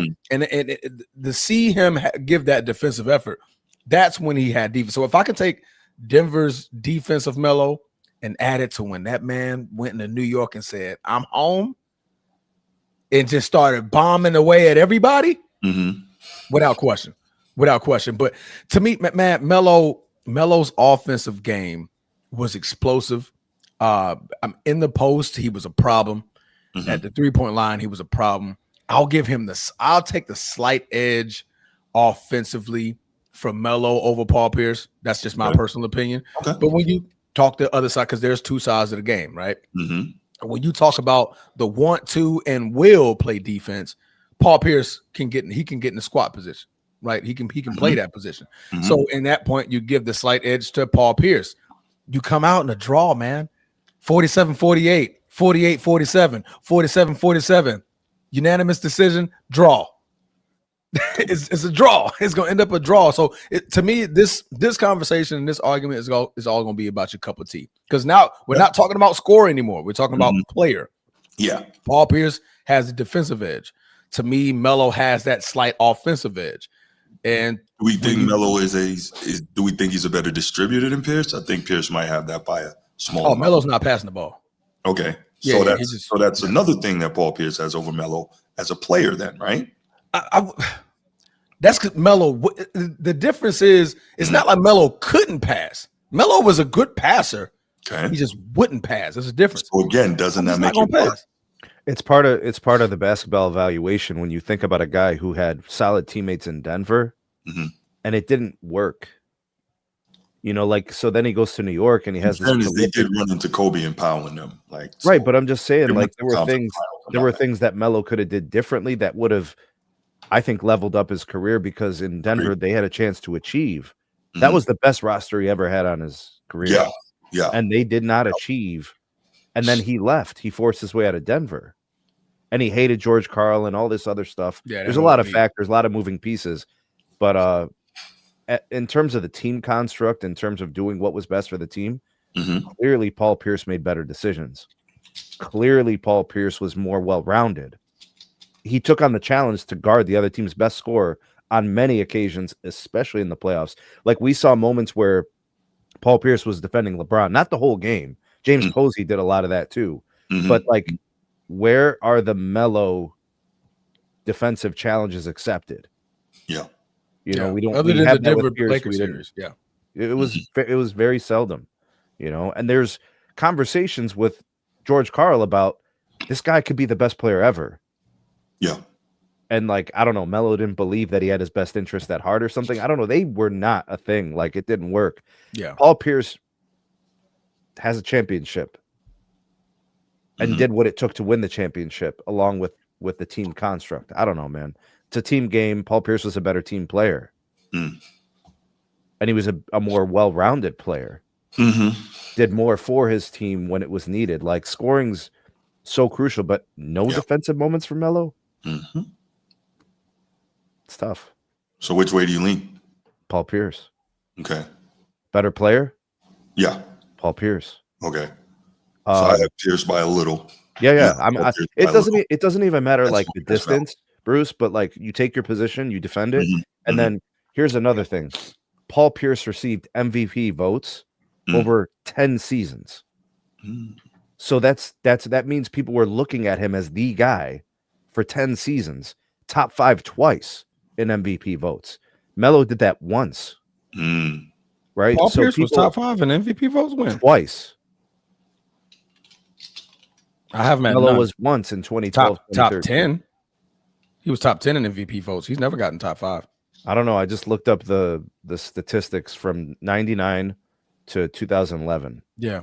And it says Paul Pierce was in the MVP top 5 voting in 0203 and 0809. Yep. So he got 13th in MVP, 01, 11th, 02, 11th, 03, 14th, 07, 08, and then the best season was 07. I mean, no. 08, 09. He was 7th in MVP voting. Melo, he got that 14th in MVP voting his rookie season, 15th in MVP voting, 13th, 6th in MVP voting, top 3 in MVP voting, 15th in MVP voting. So Melo was much closer to getting an MVP, especially that was that 2012 to 13 season in New York, where he just went crazy. He went nuclear. Side note, as you're mentioning awards and stuff there, boy, Melo got robbed for freaking Rookie of the Year, but it should have been a draw. No, it shouldn't have been. You're Rookie of the Month every month and don't get MVP. Come on, man. You know Nike. My bad. Go ahead. I'm sorry. What'd you say? I lost. No, I was saying you're Rookie of the Month every month of the season and somehow don't win the MVP or the Rookie of the Year. That's crazy. And you make the postseason. Yeah, 21 points a game in the postseason. Yeah, I don't do that. Rookie season. That boy didn't drop nothing from Syracuse, boy. That boy just kept it going. No, walked right in and yeah, for sure. And again, I want to be clear. The reason I was saying like that I have Melo, not Melo, I have Paul Pierce close need is because a lot of times people don't necessarily observe nuance, right? So if I say I take Paul Pierce over Melo, are you saying Melo suck? You saying Melo suck? No, not at all. That's why I'm like, I take him close, right? And so I just want to be clear that in no way am I denigrating Melo, taking shots at Melo because he was great. I just think the fact that Pierce was a little bit better distributor and in my opinion, like a half of assist a game. More willing defender. I mean, but just watching him play though, don't you see that Pierce is much more willing to move the basketball than Melo? Just watching him play. So maybe the stats don't show it. Like, okay, 1.5 assists versus 1. That's not what I'm saying. But watching him play, I think know and I know Pierce was more willing to move the ball. The thing is, Paul Pierce would play it. He would pass in a system. He realized, okay, the system is not me. For Melo, it's like when the ball touches my hands, that's it. There's no rotation.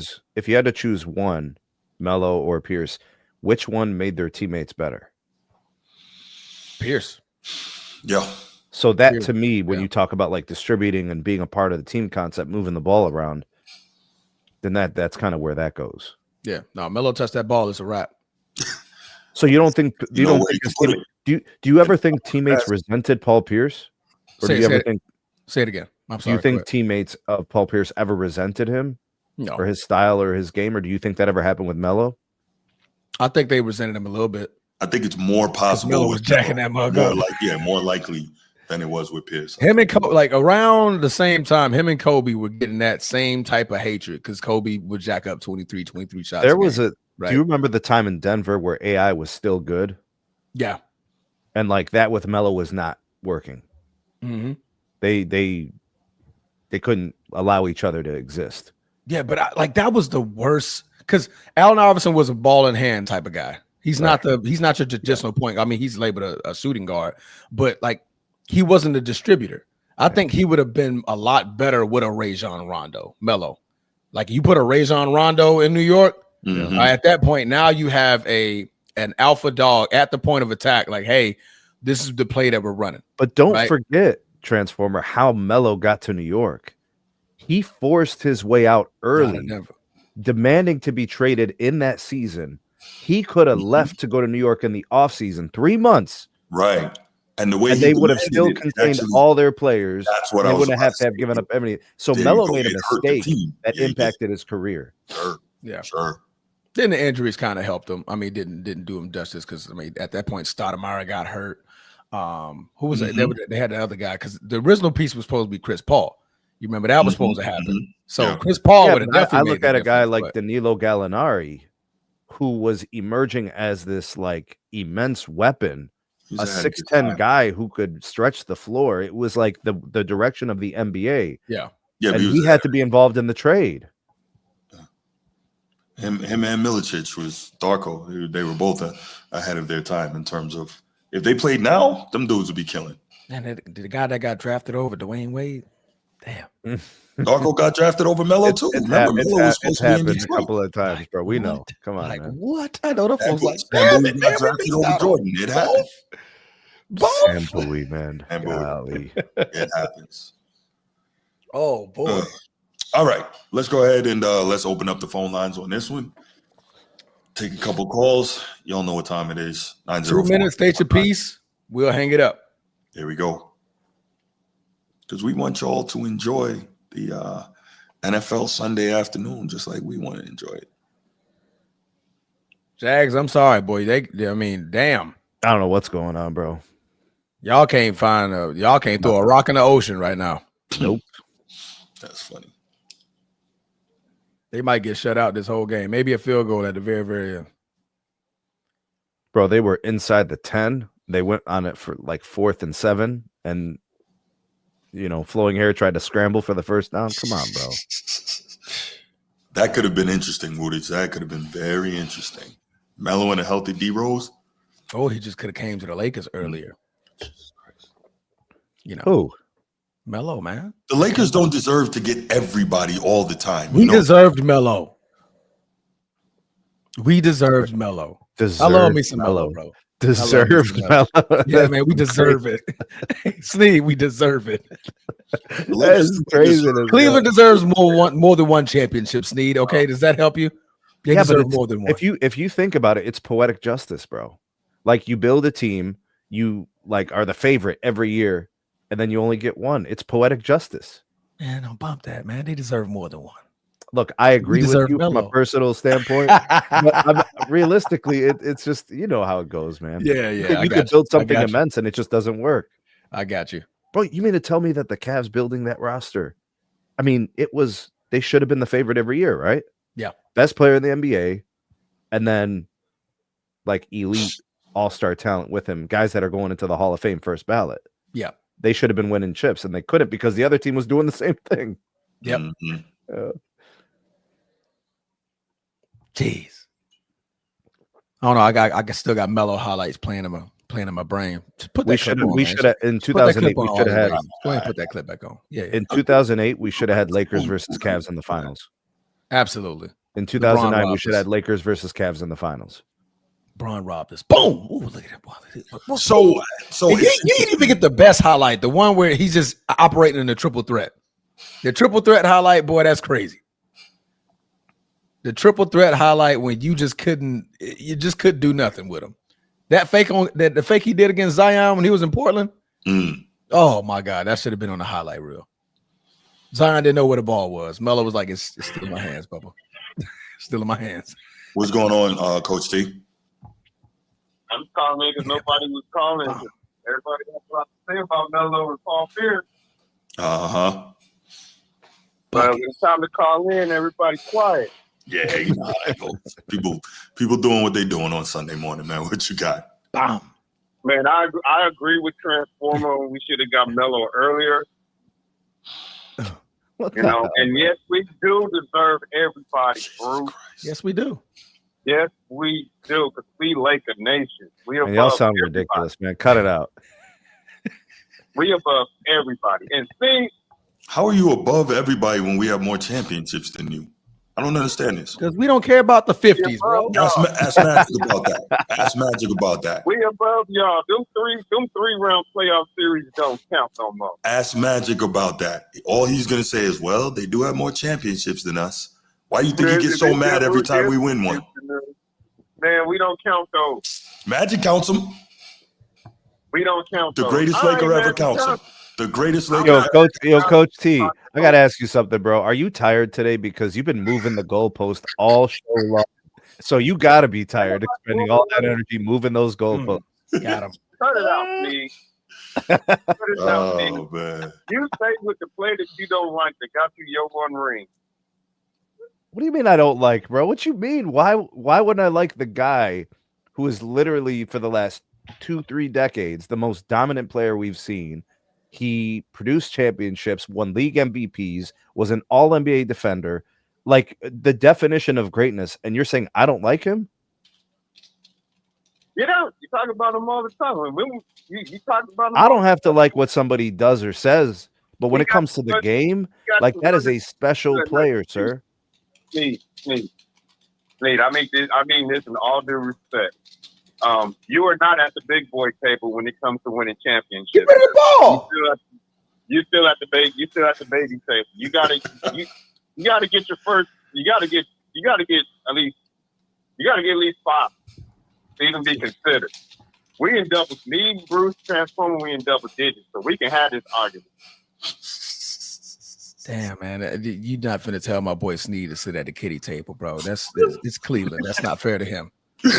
Not fair. That's a small market team. You know what I mean? There's no glitz and glamour in Cleveland. Cleveland could have 5 championships and you'd still be saying the same thing. So he'll say y'all don't have 10.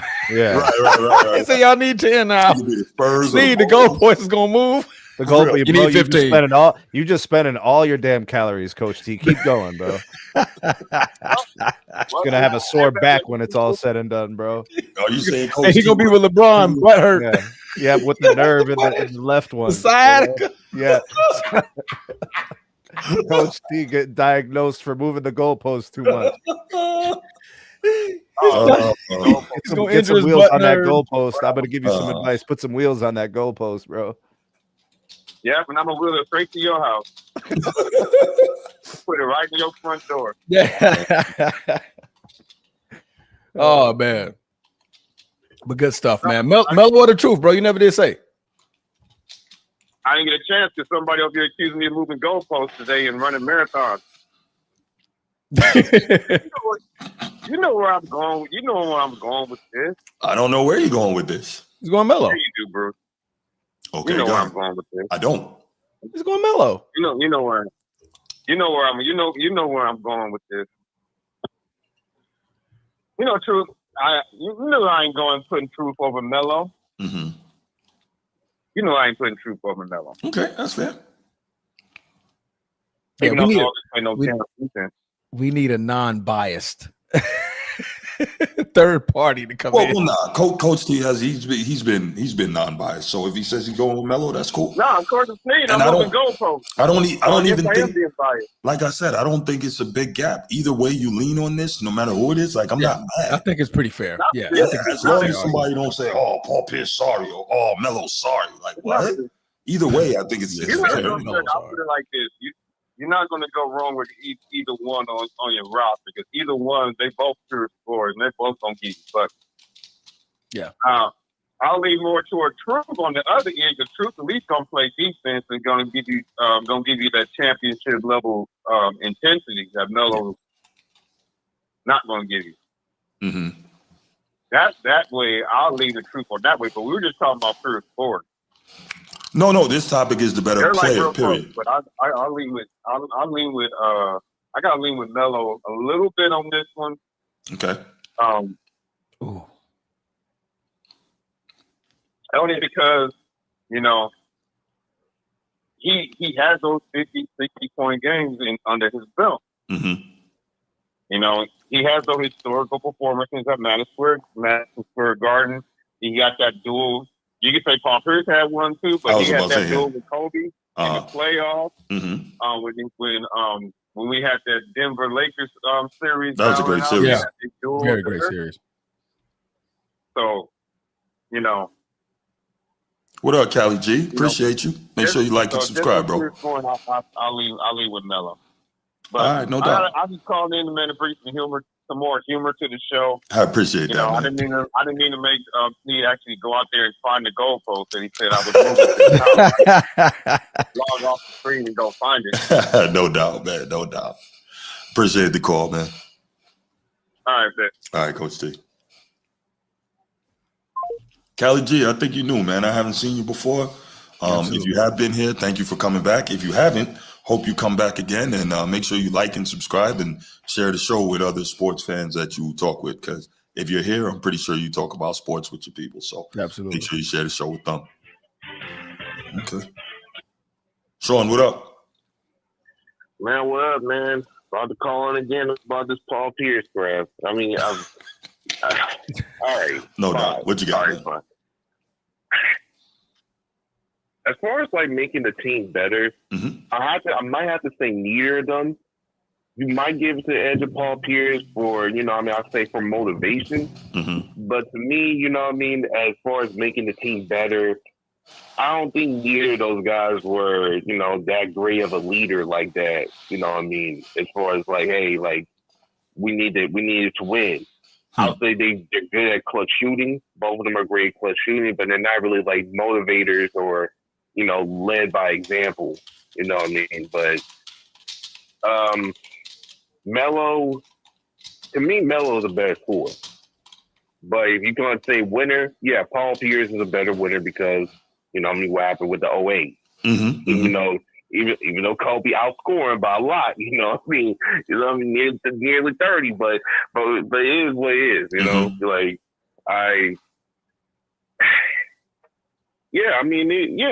I'll say it like that. I'm not going to say, Melo is a better player, but I say he's a better scorer. Paul Pierce is a better winner. That's about it. I think that's the best answer you could give. That's as much as I'll give. I think that's fair. Because I could actually trash on Paul Pierce, man. Yeah, Yeah, I had some type of like animosity to him because of back then. I'm not gonna front. I ain't gonna front, man. Man, I swear, man. I'm still happy at that time when we was whooping his ass in 210. I wish we whooped his ass at 208, but it's whatever though. I mean, but to be fair, Sean. To be fair, are we mad at Paul Pierce or are we mad at Kobe? Oh, I'm sorry. To me, I'm mad at Kobe. You know why? Why? He didn't answer the freaking phone. Oh, here you go. Because Paul Pierce would have never got KG. Paul Pierce would never be in this conversation. He was in China. It's okay. Kobe needed that international plan to answer the freaking phone. Answer the phone, Kobe. I don't think I take it in that way because regardless if we had KG or not, you know what I mean? Regardless, we probably might lose with KG or without. You know what I mean? No, we winning. So it doesn't really matter. You wouldn't have. You would not have. we win. I take accountability. I take some level of accountability with that. But as far as like Paul Pierce, I mean, again, bro, like, yeah, you was a bucket getter. You was fine. You was a top 10 scorer of all time. Okay. That's it that you get out of me. But you wasn't that guy, bro. Okay. You know what I mean? You wasn't. You know what I mean? You got chill on that. Just leave it there. Leave it alone. Don't gas it up and feel like you're something like bigger than what he is. Like, bro, you're basically like McDonald's. You know what I mean? You got the money, but people only buy your food for convenience. That's about it. All right, Sean. Thank you for the call, man. That was an interesting analogy, man. Thank you for the call, brother. I appreciate it, though. All right, peace. All right, fam. Yo, real quick, shout out to Callie G in the chat because we were talking about the great pure scorers, and he brought up ISO Joe Johnson. Oh, that's one that needs a mention. Thank you, Callie G, because we did not give that dude his respect. He was a problem. Yeah, ISO Joe was a menace. Free throw line, 3-point shot, clutch shots, mid-range, post. You want to talk non-star names? Brandon Roy. Before the injury, for sure. Even Kobe was like, that man could do everything. For sure. He could do everything. What you want from me? He can do everything. No doubt. What up, Bruce? What's going on with y'all boys this morning, man? Coming in with the serenade. What's going on, Sneak, man? What's going on, Transform? Hey, Transformer, real quick, man. I need a gym tip, man. Is it good for me to work out on an empty stomach in the morning? What type of workout? Strength. No. Why not? That's like when I eat, I get drought. Maybe I'm eating the wrong shit. You definitely probably are eating the wrong thing. But if you're going for strength training, then you definitely want to have something on your stomach because you're going to need that energy to help your strength gains. What? Protein. Okay. Protein is going to be one of your major sources. Some carbs. No, not pre-workout. Right. No, he's talking about food. He's talking about to eat before. Yeah, you should eat before if you're going to be power training. Should I do strength before I do my little cardio though? Always strength. Now that depends on goals. If you're looking to get stronger, then you would do your strength training before you do your cardio. But if you're looking to just have a bomb crazy workout, then your cardio would come first, because now you're exhausting yourself, so your energy levels are a little bit lower. So now you got to really fight for the rest of your workout, literally. But if you're going for strength goals or like increasing the bench press or squat or anything like that, then you would definitely want to do your strength training before and then your cardio afterwards. My man. Hey, listen, I'm not no Melo guy, and I never was. I'm a Sam Cassell guy. I'm not a Baltimore I'm not biased on this Baltimore thing with Melo thing. But truthfully, I don't think Carl Pierce over Melo 10 times. I'm just sorry. What's your reason? Real. I just give the reason. My reason, because Melo doesn't play defense. He don't. He did never. It seemed like Melo always gave me the mindset that he never really wanted to win bad. I think he just wanted to win on his terms. I don't think it was that he didn't want to win. He just wanted to be the winner. The guy. Like, without no doubt, it was going to be on him. He didn't want to. I've never seen that in him, that drive to be great, super. I mean, he's great, but legendary. You know what I'm saying? He never. Well, Paul Pierce always had that dog in him ever since Kansas State. Ever since high school when I had to watch him in the All-American game. Yeah, he was crazy. crazy. He's always been tough. Man, Paul Pierce, man. Shaq didn't give him that nickname, the truth, for nothing.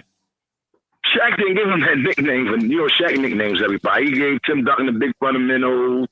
He gave a couple other people nicknames. Paul Pierce, man, remember them years him and Antoine Walker was going off in Boston, man? Melo had a nickname, bro. What you mean? That 01, 02, what you mean? Melo had a nickname. I never said Melo didn't have it. I thought you said he didn't get one. Okay, my bad. Because Melo didn't had that edge like a Paul Pierce had. That, I never seen that in him. That's just, he got Carmelo had the perfect name, Melo. That's how he played, Melo. Beast on the block? He was a beast on the block. He never gave me that winner. He never gave me that winner spirit, that edge, that I'm going to be a multiple-time champion. It was all about take care of his family and money. Wait, can I interrupt you and ask you a question on that, Bruce? Yeah. Okay, so you say that Melo never gave you that vibe, like the dog, the winning spirit, right?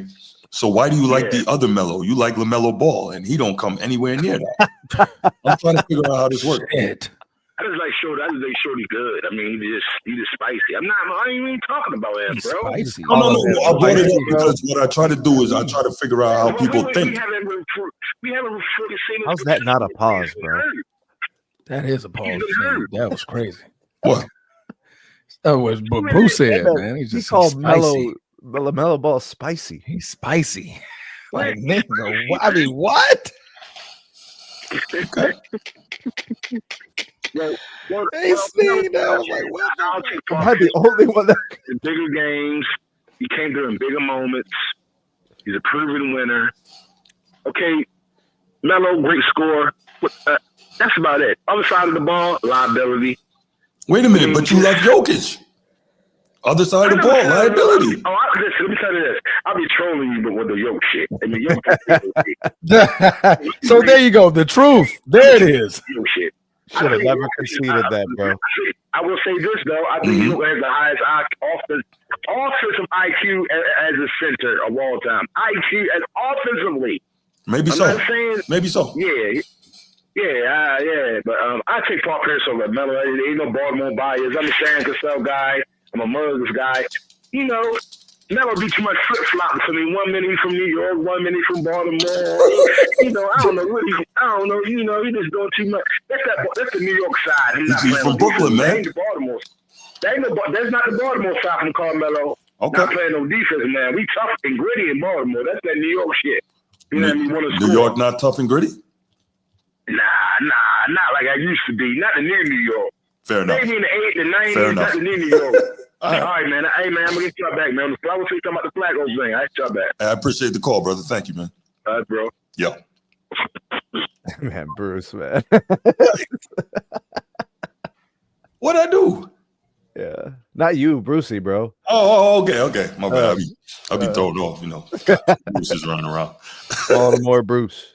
No doubt. All right. Let's okay. Transformer, man. You gonna take this one? The new shooter rule? The new shooter rule. Okay, let me get back to this, man. The high five. High five, guys. High five. All right. So now that is now eliminated.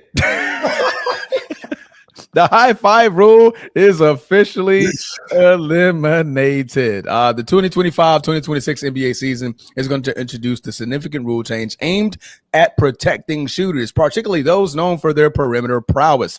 The newly implemented high five rule prohibits defenders from making contact with a shooter's hand or wrist or arm during the follow-through of a shot. Previously, such contact was often overlooked, but now it will be called a foul, even if it occurs immediately after the ball release. So that means even if the ball is in the air and you tap my hand, elbow, or arm, that will now be ruled a foul. The high five rule addresses a common defender tactic where players would slap or make contact with the shooter's hand during their shooting motion. This contact, often referred to as a high five, can disrupt the shooter's rhythm and potentially lead to injury. What injury? Never seen it before, but apparently it does.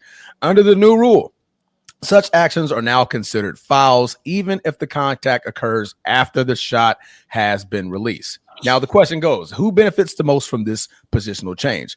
While all shooters still stand to gain from this rule change, certain players are particularly poised to benefit. As we know, the cover poster child, Stephen Curry, aka Wardell Curry Jr., known for his quick release and high arc shots. Curry has often been subject to defenders making contact with his shooting hand. This subject rule change aims to provide him with more protection during the shooter motion. Also, NBA MVP Shai Gilgeous-Alexander, as a guard who often drives and pulls up from mid-range, Shai often faces defenders contesting his shots closely. The new rule should offer him more freedom and safety in his shooting actions. Safety. I'm trying to figure out who in the hell got hurt from a follow through. I'm so tired. Maybe in the lower, like the feet, they extend the feet. That's the Kawhi Leonard rule. That's different. Right. That's a closeout rule.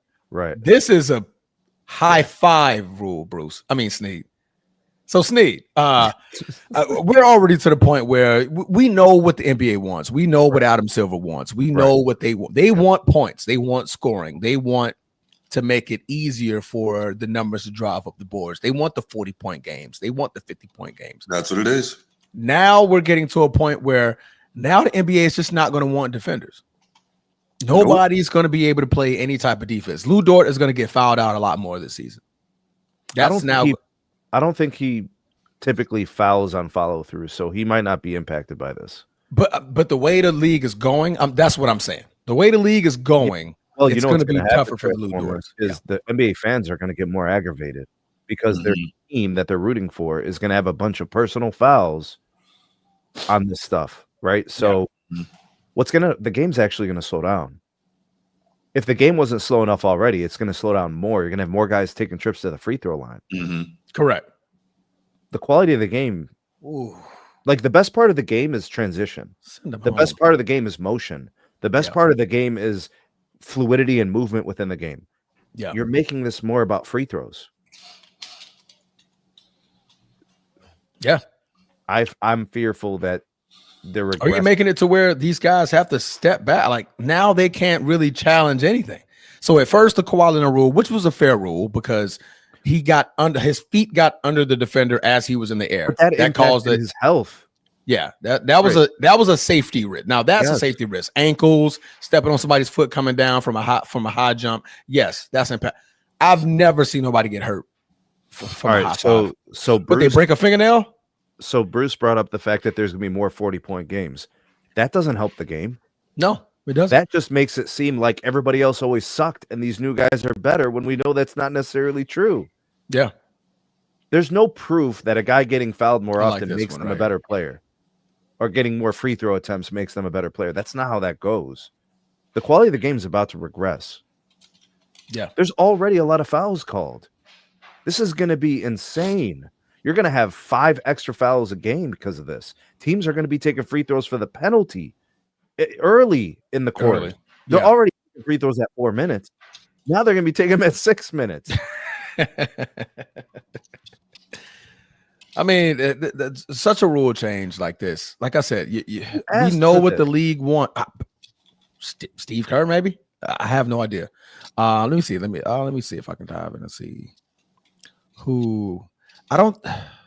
Who was calling for this? Like, what was the driving decision to be made in this? Who?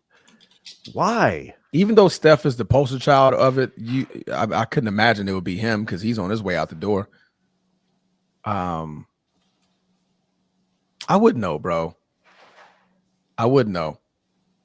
But at this point, man, the camera you clearly just want offense, man. You just want offense. It's not more offense necessarily. It's guys getting fouled and then going to the free throw line. That's the outcome. Well, what's gonna piss me off is this, guys, and I'm really so I already get called, the wax museum guy, the old head hater, blah blah blah. But what we're gonna hear even more of is this nonsense that today's players are so much more skilled and so much better because you're gonna get clowns looking at numbers on their face and saying, well, Bruce Hope averaged 32 a game, and Dominique Wilkins only averaged 28 a game, so Bruce Hope is better.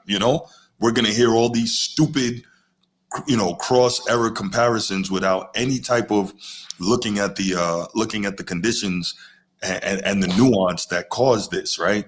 Yeah. Just like I always point to when they changed the rules in, 04, 05, and the NBA league office itself said that we did this, to give more freedom of motion and to help the offensive player. But yet people are still telling me that today's players are so much better because they score more when the rules are literally in place to allow that. And now we're going to see even more of that. And I'm going to have to hear even more of that. And then I'm going to have to give people the knowledge. And then they're still going to ignore it because they're practicing cognitive and they don't care. Actually, Bruce, it proves your point more. Of course it does. It's going to reinforce your point. So yeah, I wouldn't back down on your point. I would actually drive it down further. Mm-hmm. Yeah, it's definitely gonna drive me nuts, but it is what it is, and it's just a general degradation of societal standards, not just in the NBA but across society on the whole. You can't degrade standards and then tell me the product now is better than it was. That's just illogical completely. But back to the basketball piece of it. Sorry, let me get off that soapbox. This is gonna be crazy, and I think you're definitely gonna see a lot more of situations where they may end up having to change it after a year or two, because to your point, Sneed, the games are going to be longer because you're going to see more of a parade of free throws to the free throw line. And it just occurred to me, when you have this business, remember they tried to phase out guys trying to get fouled on jump shots deliberately. Yeah. So now you're going to see more guys like exaggerating their follow wrist motion, right, to try and get the quote unquote high five so that they can get a 4-point play or at least 3 free throws. So now, how is the NBA officiating? I don't know if they've thought about this or not. How are they going to reconcile that with having done away with guys deliberately trying to get fouled on jump shot attempts? Have you ever seen the amount of space between players and the defender, offensive player and the defender? Like, the space has never been this high. Yeah. So now you're going to have them. Like they're reaching to just offer something. The player is going to shoot, and they're going to be like reaching. Yeah, right. And what this hurt? Hey, hit my hand. What this hurts a lot is the pick and roll. The pick and roll just become that much more dangerous for the offensive player, because now if I got to catch up to that shooter, I'm likely not in balance, or I'm just trying to just challenge the shot, and I may tap their freaking fingernail on a follow through. And I get flagged for it. I mean, not flagged for it. I'm looking at football, but I might get the whistle blown for it. You know what they will have to do? They need to put this in the rule book as well. If a player intentionally follows through, abnormal motion trying to accentuate it, they should be called for an offensive foul. Yeah. Because you're going to have a disingenuous effort very often to draw the high five. Yep. I definitely agree. Because now instead of just releasing at the top and then your hand, like, okay, I get it if the ball is right here and you're hitting their hand as the ball, you can't change the physical aspect of the ball once it leaves your hand. And there's nothing else you can do. Their follow through is done. Right. Once the ball is out of a player's hand, I'm not sure if anybody took physics or understood science, anything. You can't do anything else with the ball. The ball is gone. It's over. They once probably it leaves don't the tips of the fingers, it's gone.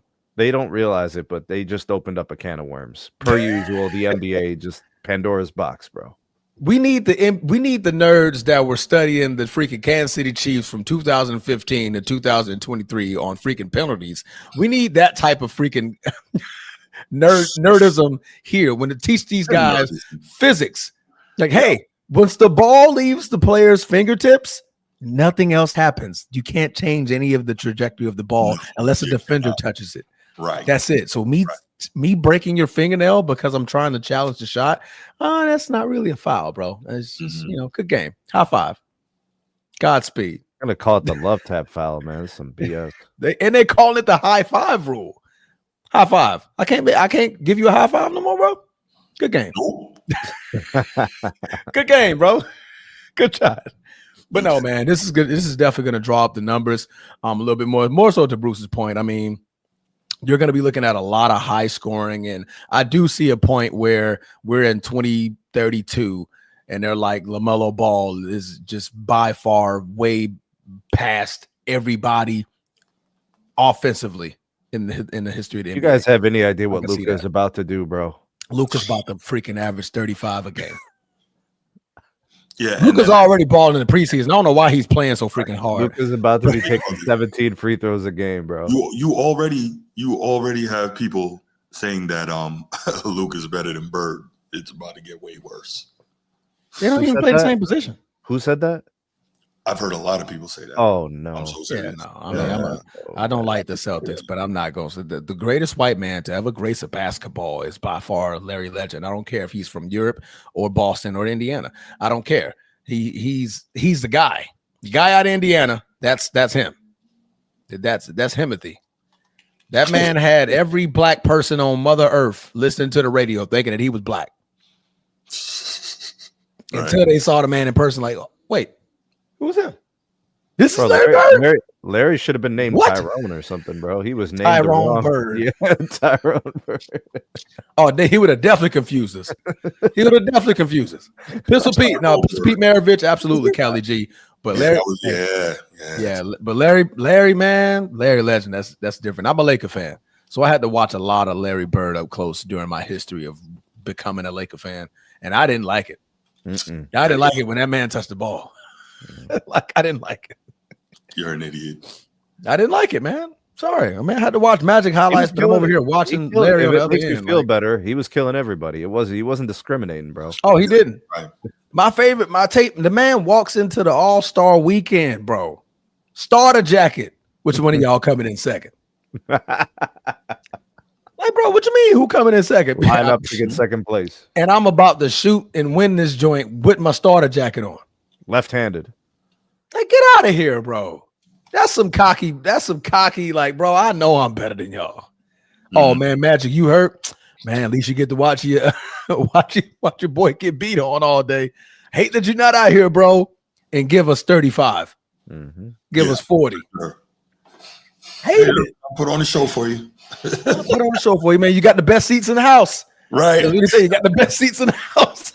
Hey, for sure. Hey, man, respect due to Larry, bro. Yeah. Respect due to Larry. Luka averaged 31 in the playoffs. Larry averaged 20, 24. You see? Yeah, I don't. You see? Yeah. The gap is huge, but I'm not going to engage in that. I love me some Luka. Luka's a problem. But Luka is a problem. Luka is a problem. I guess I love Luka too. I mean, and he's so slow. It's just like, I don't like him anymore. But I used to be a big Luka fan. Sorry about that. It's okay. We take a lot of that. Yeah, us Lakers, we will accept the responsibility of your lost fandom with Luka. We'll accept responsibility. It's okay. It's all right. It's okay. I don't. But yeah, Luka's. I'm surprised his name wasn't on this list. Luka's definitely going to benefit from this rule change. Because nobody, like, it's so slow and fluid. You never know when the man is releasing the ball. So he's, free throw line. Now, granted, he's not a great free throw shooter at all. He's like, what, 74%, maybe 75? Probably somewhere around there. What's his free throw percentage? Let me see. Luka Doncic. It's got to be something low. I know he pisses me off when he misses. Career 75. I was right there on the money. Career 75. As a Laker, he shot 79% last year. Crazy how the free throws got better when he put on purple and gold, but that's not my business. Just got better. All right, let's go ahead and what is this? Let's take a couple calls on this, y'all. Yeah, let's take some calls. 904-219-8264, 904-219-8264. Go ahead, give us a call. Give us your thoughts. Definitely would love to hear what you guys have to say about I would love to hear what you guys have to say about this topic. Except for if it wasn't for the trade, Luka would have been finishing top 10 in MVP every year outside of his rookie season. What's up, Laker Nation? Wow. Coach T, what's going on, man? What's going on? First, I didn't tell my boy Sneed. You still my boy. Ain't no animosity. It's all fun and games when the Format Podcast is live. Always.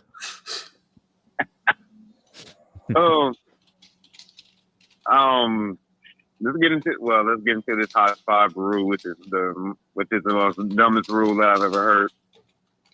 We grew up in it. Let me ask you this, Bruce, Sneed, Transformer. You guys all played basketball one time in your life, right? Mm-hmm. Used to play it every day. We lived on the hand is part of the ball rule, right? Yeah. Yep. We that's what we grew up on. Mm-hmm. So they trying to eliminate something that was bred in us since we were kids playing basketball. Like it. Oh crap! It kind of feels like the NBA has turned into WWE. Yeah. It's like they want to tell you. It's like they have that Vince McMahon attitude. We're telling you what's good for you to watch. Like we don't care about your intelligence. Well, according to LeBron, you only don't know what you're watching because you've never been taught. I'm just saying, and obviously he's the guy to teach us. Man, I'm not even talking about he who should not be named, even though he's on my spot. No doubt. Okay. Yeah, you threw me off, Bruce. My bad. I'm sorry. I couldn't. Mouthpiece. Who's this? Couldn't help it. But that rule is you're gonna see a lot of wide open threes. Mm-hmm. Until coaches and the staff train these players on how to close out without hitting their hand. And then you're gonna see defense pick up a little bit towards the middle of the season. I think you're gonna see a lot of fouls in the beginning while the players adjust, because players always adjust. These are the best players in the world. Mm-hmm. No matter what you want to say about this era, these still the best players in the world. And great players always adjust. Like, I'm just waiting for somebody to speak up that's an active player, which is not going to happen. But nope. To how they really feel about these new rules in the game. Because you're matching up against a guy like Steph Curry's your matchup. You're running off screens all day. So you're taught when he shoots to make that shot as most difficult as possible. That's right. Yeah. But now you're hesitant to contest that shot because you don't want to hit his hand now and send him to the free throw line when you know he's gonna make all three of those free throws. Mm-hmm. SGA is a problem. Yes. You're big fan. You're defending him, and you're worried about he's a driver. So now, when he stops and pulls up, mm-hmm. you're going to be hesitant about contesting that shot because you're like, well, he already gets to the free throw line a lot now. I don't want to send him to the line again more. Same thing when you're playing against Luka. He's slow. Like he's like that old head on the court that has a 2-inch vertical, but he's busting everybody's head. Mm-hmm. That's Luka. For sure. You're guarding him. You're guarding Luka. Well, he's a little bit faster now. Look on the preseason. That boy balling right now. That boy got that. What's that badge called in 2K that boosts your speed for 3 games? The Gatorade? Got that boost. Got the Gatorade boost? Got that booster. Yeah. It's a Gatorade booster? Yeah, the Gatorade boost, the boost your attributes for a couple of games. Well, the one that makes you faster, that boosts your speed. I think it looks like shoes with wings. Is it the one with the shoes with the wings on them? Oh, is it quick feet? I think it's quick feet, maybe. Yeah, it makes you quicker. Yeah, I think it's quick feet. I think it's called quick feet. I haven't played 2K in like 2 years. Well, I used to play a lot of my career, so yeah. You used to get that. He looked like he got that in the preseason so far. So kind of excited to see. As long as this rule benefits my Lakers. Turbo boost. There you go. And we add about 10 more wins to our record. I'm all for it until we play OKC and SGA shoots 80 free throws against us. Then I'm gonna hate it. They're gonna be neck and neck for free throw shooting. I guarantee it. But before I go, I know I got a time limit. You guys spoke about Larry Bird. Yep, Mr. Pete is great. Jerry West is great. All that. Larry Bird's still the best white boy on the planet. Yeah, he's still the best white boy yesterday, today, and forever in my eyes. Like we watch those rivalries. Like I'm sitting here as a kid, like how the hell are we getting our ass whooped by white boys? Not trying to sound racist, but like you say, how this white boy just whooping our ass? He can't jump. Busting. Yeah, you heard that a lot. Just busting it. This dude can't jump, but he was cold blooded. Cold blooded. I remember that game that I remember that game that we played them. I think it was a regular season game. Magic was hurt. He had just hurt his knee. Just dribbling down the court. It was weird. And he came in and he was like, "Well, I feel bad, Magic, but I feel like 35-40 tonight." Yeah, he told him just relax. I'm gonna put on a show for you. Yeah. He was like, "Tell Coopy get ready." Appreciate you, Micah. T, what about the I know I'm playing the Lakers next, so I'm gonna bust this team with my left hand so I can save my right hand for the Lakers. Yeah. And still put up 30. That's kind of crazy. I ain't never seen Luka do nothing like that. Or he go up against a rookie Clyde Drexler, and he was like, "I heard you said you was better than me." All right, watch this, and lit him up for 40. Oh, deep regrets. Yeah. So that to me, that's the only Celtic that I will give props to is Larry Legend. I'm going to stay that way for the rest of my life. No other Celtic get any props like I give Larry Legend. Like that dude, he was that guy. He beat the respect into us. You ever got your behind whoop? You like, man, you got to earn my respect until you got to beat somebody behind. Like you got to beat up the bully. Like bully respects you. Like, okay, yeah, that dude good. Yeah, he got my respect. And another reason why he don't get over Luka is not over. Bird played defense. Mm-hmm. Bird sacrificed his body. Yep. Bad back and all, diving for loose balls and everything to help his team win. Especially when he played us, he was like, "Oh hell no, he didn't take no plays off." Didn't need Ozempic. Wow. Ozempic. I know. On that note, this been an awesome show, Bruce. I love but I'm gonna let somebody else call in. I appreciate it, brother. Thank you. Coach T, good call. All right, man. Let's get to football. Let's get to some foosball. Last topic right here. Get to some foosball. We got to do this, huh? We do. So this is going to be a quick one. It's not even I thought this was interesting because it's funny. Devontae. back in the Raven days, I always used to call him, I'm sure y'all have heard me say it on the show before, I always call Flacco January Joe, right? Because of, how good he was in the playoffs. January Boy, I Joe. missed that boy. Oh, Devontae Adams? Yes. Bro, you remember that Martin episode with Varnell Hill? Casey, JoJo, Devontae. Remember when he was up? Yeah. Oh my gosh. But yeah, so I always call Flacco January Joe, and then obviously he moved on. He retires, comes out of retirement a couple of years ago, goes to Cleveland, has like a resurgent season, but then turned back into a pumpkin in the playoffs. I think he threw 5 picks in the playoffs that year.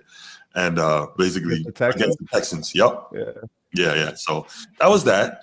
Then he ends up with the Colts last year. They cut him or whatever. Maybe they signed him for 1 year. Comes back to Cleveland this year. Has what? 2 touchdowns, 6 picks, right? And then on a season? Yeah. With Cleveland. Yeah. Then they trade him to the Bengals. And all of a sudden, now don't get me wrong, Bengals have an elite freaking weapon. The Bengals, Weapons. Yes. Weapons. Best duo in the league. Best receiving core in the league. Okay, without a question. Yeah. I'm good with that. But yeah, so they basically end up doing their thing, and Flacco suddenly looks good again. Good. Yeah. Shit, good. The boy looks great over there. The boy, I mean, no pick. I mean, granted, you played the Packers and you played the Steelers. Mm-hmm. He hasn't thrown a pick yet. And he knows one thing that Philadelphia needs to be paying attention to. Mm-hmm. Get the ball to my best guy early. Don't wait till the third quarter. Get the ball to my guy. Jamar Chase is now the best receiver in the league. I got to get him the ball. I know he's the best player on my team. Get him the ball. All the things I was talking about Joe Flacco prior to him becoming a Bengal, I was correct at the time. But now he knows if I can get the ball within 5 feet of Jamar Chase, he's catching. If I can get the ball 5 feet to T. Higgins, they're catching it. For sure. All those routes that are being ran, they can both run the whole entire route tree. Get the ball to my guys. Philly, I'm not a Philly fan, and I don't care about the Philadelphia Eagles, but Jalen, get the ball to A.J. Brown early. Make him feel a part of the team. Make him feel a part of the game. Those guys get fired up when they get the ball in their hands early. Early. 23 targets? 16 catches? Yeah. That's crazy work. Crazy work on a Thursday night from the second oldest quarterback in the league. Mm-hmm. The icy hot bowl. But you know what? Though he was smart in how he handled that, right? He's going into Cincinnati. What's he got to do? Endear himself to the players. So what's the smartest thing to do? Endear yourself to the best player. So you say, look, Jamar Chase, I don't know y'all playbook yet, man. Just get open. I'm throwing it to you. And what elite receiver doesn't love that, right? Yeah. Bruce, he only knew 30 plays. He was like, hey, man, here's 30 plays. Go make it work. And he said, oh, don't worry about it. Yeah. I see Jamar Chase. That's all I see. Right. I see Jamar Chase. Give him the ball. I don't care what play we're running. I don't see Jamar Chase. I see T. Higgins. Hey, Joe Flacco don't even need to know the play. He just need to tell Jamar what route to run. And man, run the deep post. Right. Yeah, whatever. Green 18-20 fight on a jet screen left, turbo blue on 3. Hey, Jamar, run a flat. Right. Jamar, I'm coming to you, bro. Jamar, just run a flat, bro. I don't care what the play call was. You know what I mean? He's doing what he needs to do, man. Joe Flacco's resurgence right now, the last 2 games, and it's against 2 winning teams, right? I mean, the Packers are a good team. The Steelers are a good team, right? And he's doing what he needs to do to still be relevant as a quarterback in this league at the age of 40 years old. I can spin the ball. Mm-hmm. I can still spin the ball, and yet he showed it. For sure. Yeah. Man, yeah. Well, what do you think of what you're seeing from Flacco, Sneed? I know you're probably not happy since he wasn't doing this in Cleveland. No, I'm actually very happy for him. I'm very happy for, everybody else, not Cleveland. So This is proof that the Browns are the biggest dumbasses in the NFL. I knew we were getting there. It's because don't turn my mic off. Right. So the Joe Flacco is in Cleveland, and nothing is going on. The offense looks inept. It's nothing but problems. They can't score points. You got a fantastic defense, and it's all for nothing. Joe Flacco, in the same week he was traded, goes to Cincinnati and almost produces a victory. 2 days. So 2 days before the game. What did you have installed? 20 or 30 plays that he knew? It was 30 plays. So here we go, right? The question becomes is is Cincinnati's coach that good? Is Cincinnati's vision that good? Nah, it's just that Joe Flacco understands I have 2 elite weapons, and if I count to 2.5, the ball should be out and I give my team a chance to win. Absolutely. Proof in his first game, the same week he was traded to the team. Absolutely. Meanwhile, the Browns helped a division rival be more competitive in the absence of their all-pro quarterback. Absolutely. Dumbass Cleveland, stupid Cleveland, don't know anything about operating and managing a franchise.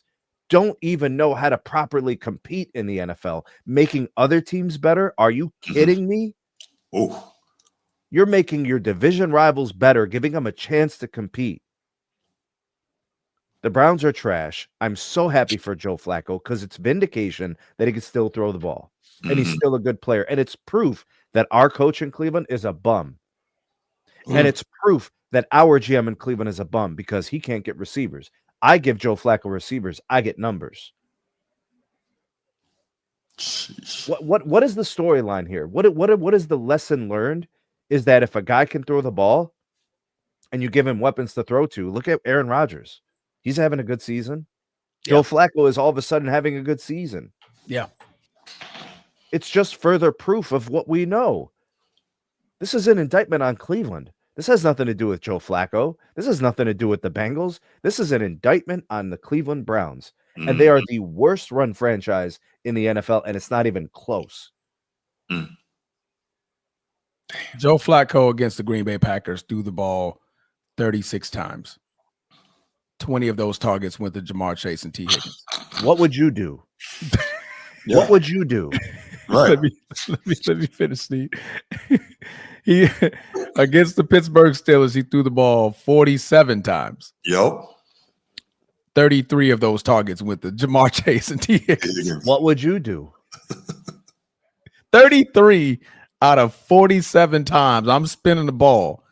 It's going to 23 targets to Jamar Chase, and I'm going to throw an extra 10 on top to T. Higgins. Because I know I have the best duo in the league, and those guys are going to get the ball. They're going to be open at some point in time. Out of them 33 times I'm throwing it, oh, yeah, they're going to catch a good majority of those. Jamar Chase has 16 catches. T. Higgins has 6 catches for 96 yards and a touchdown. Jamar Chase, 161 and a touchdown. Got to get it done, Joe. Joe, you got it. Joe, that'll get it done. Insane. Joe, we're proud of you, man. We're proud of you. I mean, because at this point, it was looking like a retirement home was calling your name in Cleveland. Sure was. He gets to Cincinnati, and all of a sudden, they're screaming, "Thank you, Cleveland!" in Cincinnati. They're screaming, "Thank you, Cleveland!" On a run until Burrow gets back. That would be wild. They're 3-4. They're definitely in the mix. Bro, the Browns literally just traded Joe Flacco to go from a 6th-round pick to a 5th-round pick. That's what all this was about. Who does these things? Right. They're gonna find Puka Nacua in the 5th round. Mm-hmm. Trust, big trust. They're gonna find Puka Nacua. They're gonna find Puka Nacua in the 5th round of the next draft. Big trust. Bro, if you guys find out there's like some arson situation in Cleveland, you already know what it was from. You see it on the news, there's some arson going on. You already know, bro. And mind you, Cincinnati they got the Jets coming up, so they can go 4-4. Then they got the Bears. That's a winnable game, right? The Bears defense is nothing good. Not that they're bottom 10 in the league in defense, and you got the best receiving duo. Then you play the Steelers again in a rematch, right? The end of the year kind of gets a little Gets a little rough. You got the Patriots, Ravens, Bills, Ravens again. But then you end it with the Dolphins, Cardinals, and the Browns. And when is Burrow projected to get back? Mid-December? December, yeah. Mm-hmm. So that's the Bills, Ravens, Dolphins. You get Joe Burrow back. Mm-hmm. So now you legitimately have a shot at being a wild card team in that conference. Joe Flacco's giving them life. The Browns giving them life. The Browns, thank you, Cleveland. The Cincinnati fans were screaming. I have no idea how the Browns beat the Packers. I don't understand. I don't get it. Yeah, we just forgot to play offense. I don't know what the hell. But it just doesn't. The math ain't mathing, bro. Right. What happened? I don't know. I'm just glad that Cleveland didn't have Jamar Chase because we probably could have got cooked that game because Joe would have been throwing him the ball 20 times. Right. He's doing his job, man. This division is the most unusual division in football. Agreed. Like we were supposed to be seeing Baltimore taking names. We were supposed to see Pittsburgh scratching and clawing. It's like the opposite. Polar opposite. Absolutely. Right. By the way, the Jags are getting slaughtered. Just felt me to throw that. Slaughtered. Shit, this is a massacre. It's over. Yeah. I mean, how long are you gonna pretend like flowing hair? How long are we gonna pretend, bro? I don't know, but I need to not put Jaguars in the top 5 of anything for the remainder of the season. I think I gave them bad juju. Ever since I put them in the top 5, it's just been awful. No, I mean sometimes right. As fans, we fall asleep at the wheel and forget what's real. You know what I mean? Sheesh. I mean, 35-7. How are the Chargers doing? The Chargers are all right. Yeah. I think they're 4-2, I believe. So the 4-0 start. No, I think they were 3. They were 3-1. 3-1 start. Yeah, they started with 3 in a row. Yeah, I want to say. I think so. Yeah. All right, let's take this call from King of the Chat, and then we'll call that a wrap on the show. Yep, 3. Then they lost 2. Then won the last one. Yep. What's up, Steve? What's going on, man? What up, Bruce? What up, fellas? What up? Hey, brother. How are you? I didn't know if you opened the phone lines or not, dude. I'm driving from Canton. I took a back road, so my reception's been in and out. I haven't been able to listen. So I apologize if I called ahead too soon, but I had my chance, so I took it. No doubt. We're on the last topic. This is it. Go ahead, man. You guys were talking about Flacco and the Bengals, right? Mm-hmm. Well, Twizzler was witness. What did I tell you about Thursday night with Joe Flacco and Cincy? All right, what was the question? I said, what did I say last time I called in? Remember when he was complaining and because we both had the Steelers in our top 5, and I'm like, you guys both had Pittsburgh in the top 5. Now I get it. The record is what it is. That's right. I get that. But it's like sometimes when you read between the lines, it's like, well, who's Pittsburgh really beat? The Patriots? And they've given up like basically 28 points a game. We got the teams that really aren't that good. You know what I mean? It's like, is that record really as good as it looks? I called that upset on Thursday because I just know Joe Flacco, how he plays against Pittsburgh. Pittsburgh on a Thursday night, they never show up. And this team, with this defense, like, I get it. Flacco can't move, but he can still throw the ball. And with those receivers, we can't cover anybody, dude. Now, this isn't to say, like, the Bengals are going to go on some run because of Joe Flacco. But when you have those talented receivers and you have a guy who knows how to run an NFL offense, Browning's just bad. Browning is bad. Like, the Bengals can put up some points, man. They can scare some teams because that offense, if they're clicking. And from what I heard, Joe Flacco didn't even have the full playbook, and he couldn't even hear the communication from the play callers. So he was just kind of winging it and freaking threw it over Pittsburgh. Made us look like a Jay-Z team. I'll tell you, man, he was just coming up to the line. Hey, Jamar Chase, run a post. Right. Hey, Jamar Chase, 10-0. Well, Chase, like, I mean, there was nobody around. Running drag routes with nobody in the vicinity. It's like, what are we doing here, bro? Mm-hmm. And, like, Flacco's old, but if you give him Chase and Higgins and they're getting open, like, Flacco's makes the throw. Mm-hmm. But anyway, I had to say something. Now, I know we're past it. I had to go back and listen. I appreciate Coach's passion, but go Irish.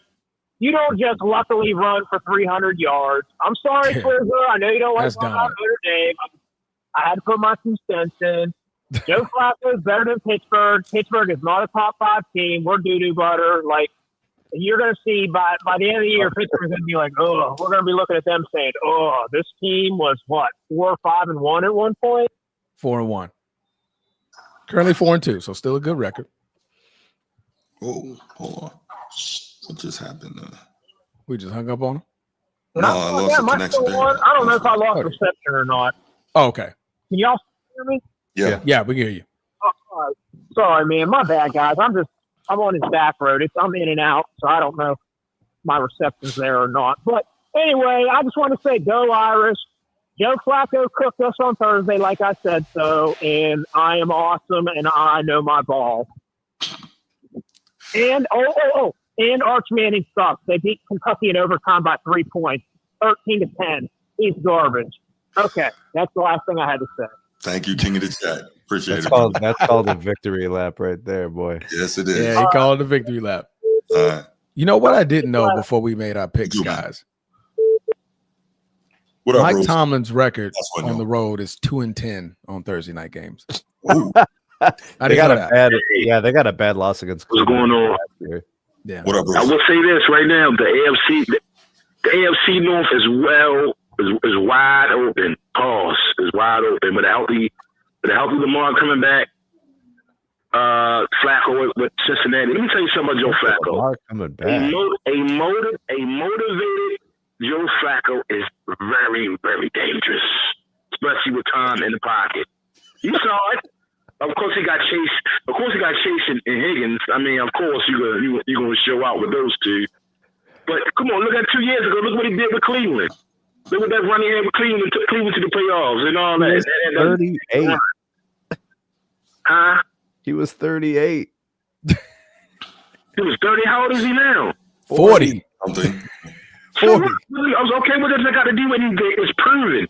If Joe Flacco has time, he will carve you up. It's proven. Yeah, he's a traditional pocket passer, so that makes sense. He's traditional, stand in the pocket. And shout out to whoever the offensive coordinator for Cincinnati Bengals is. They called that read option. Ain't nobody expect Joe Flacco to take that ball and to take off. That one was a wild one. That's coaching. That is what you call coaching. That one was a wild one. That was a good. That shook the cameraman didn't even know Joe Flacco had the ball. Hello? I'm right here. We right here. Can you hear us? Hello? Bruce, can you hear us? Hello? Can you hear us? He might be losing us. I think we lost him. Bruce.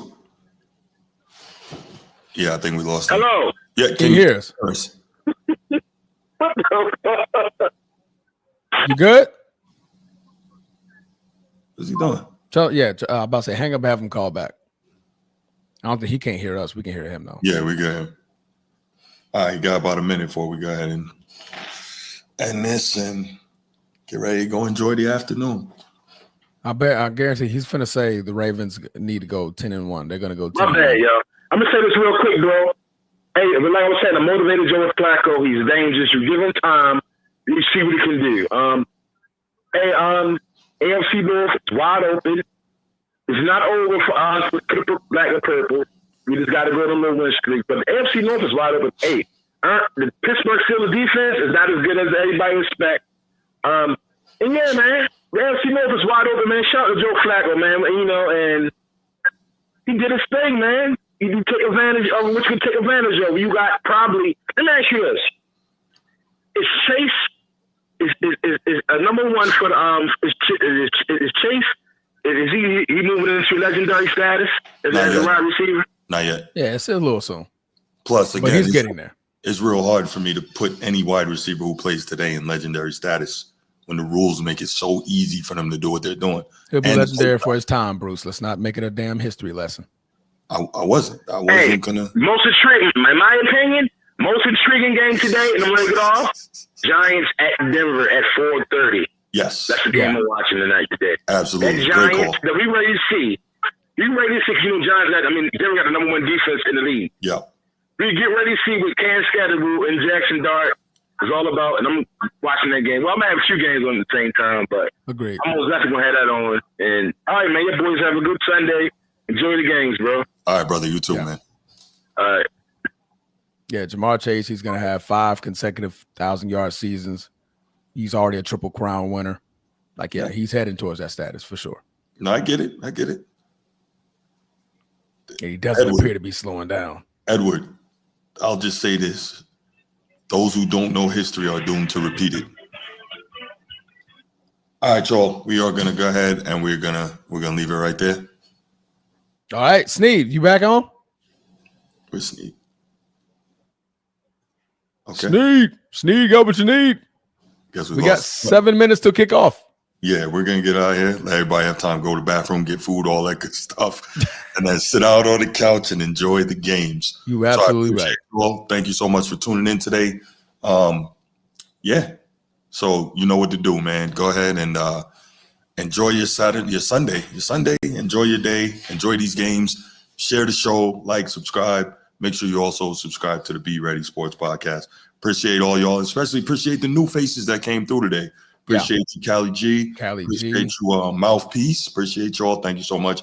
And if you like it, man, make sure you like, subscribe, and share the show with the other people that you talk sports with in your lives. And yeah, that's it, man. We out. Yeet. Peace. Yeet. Go back.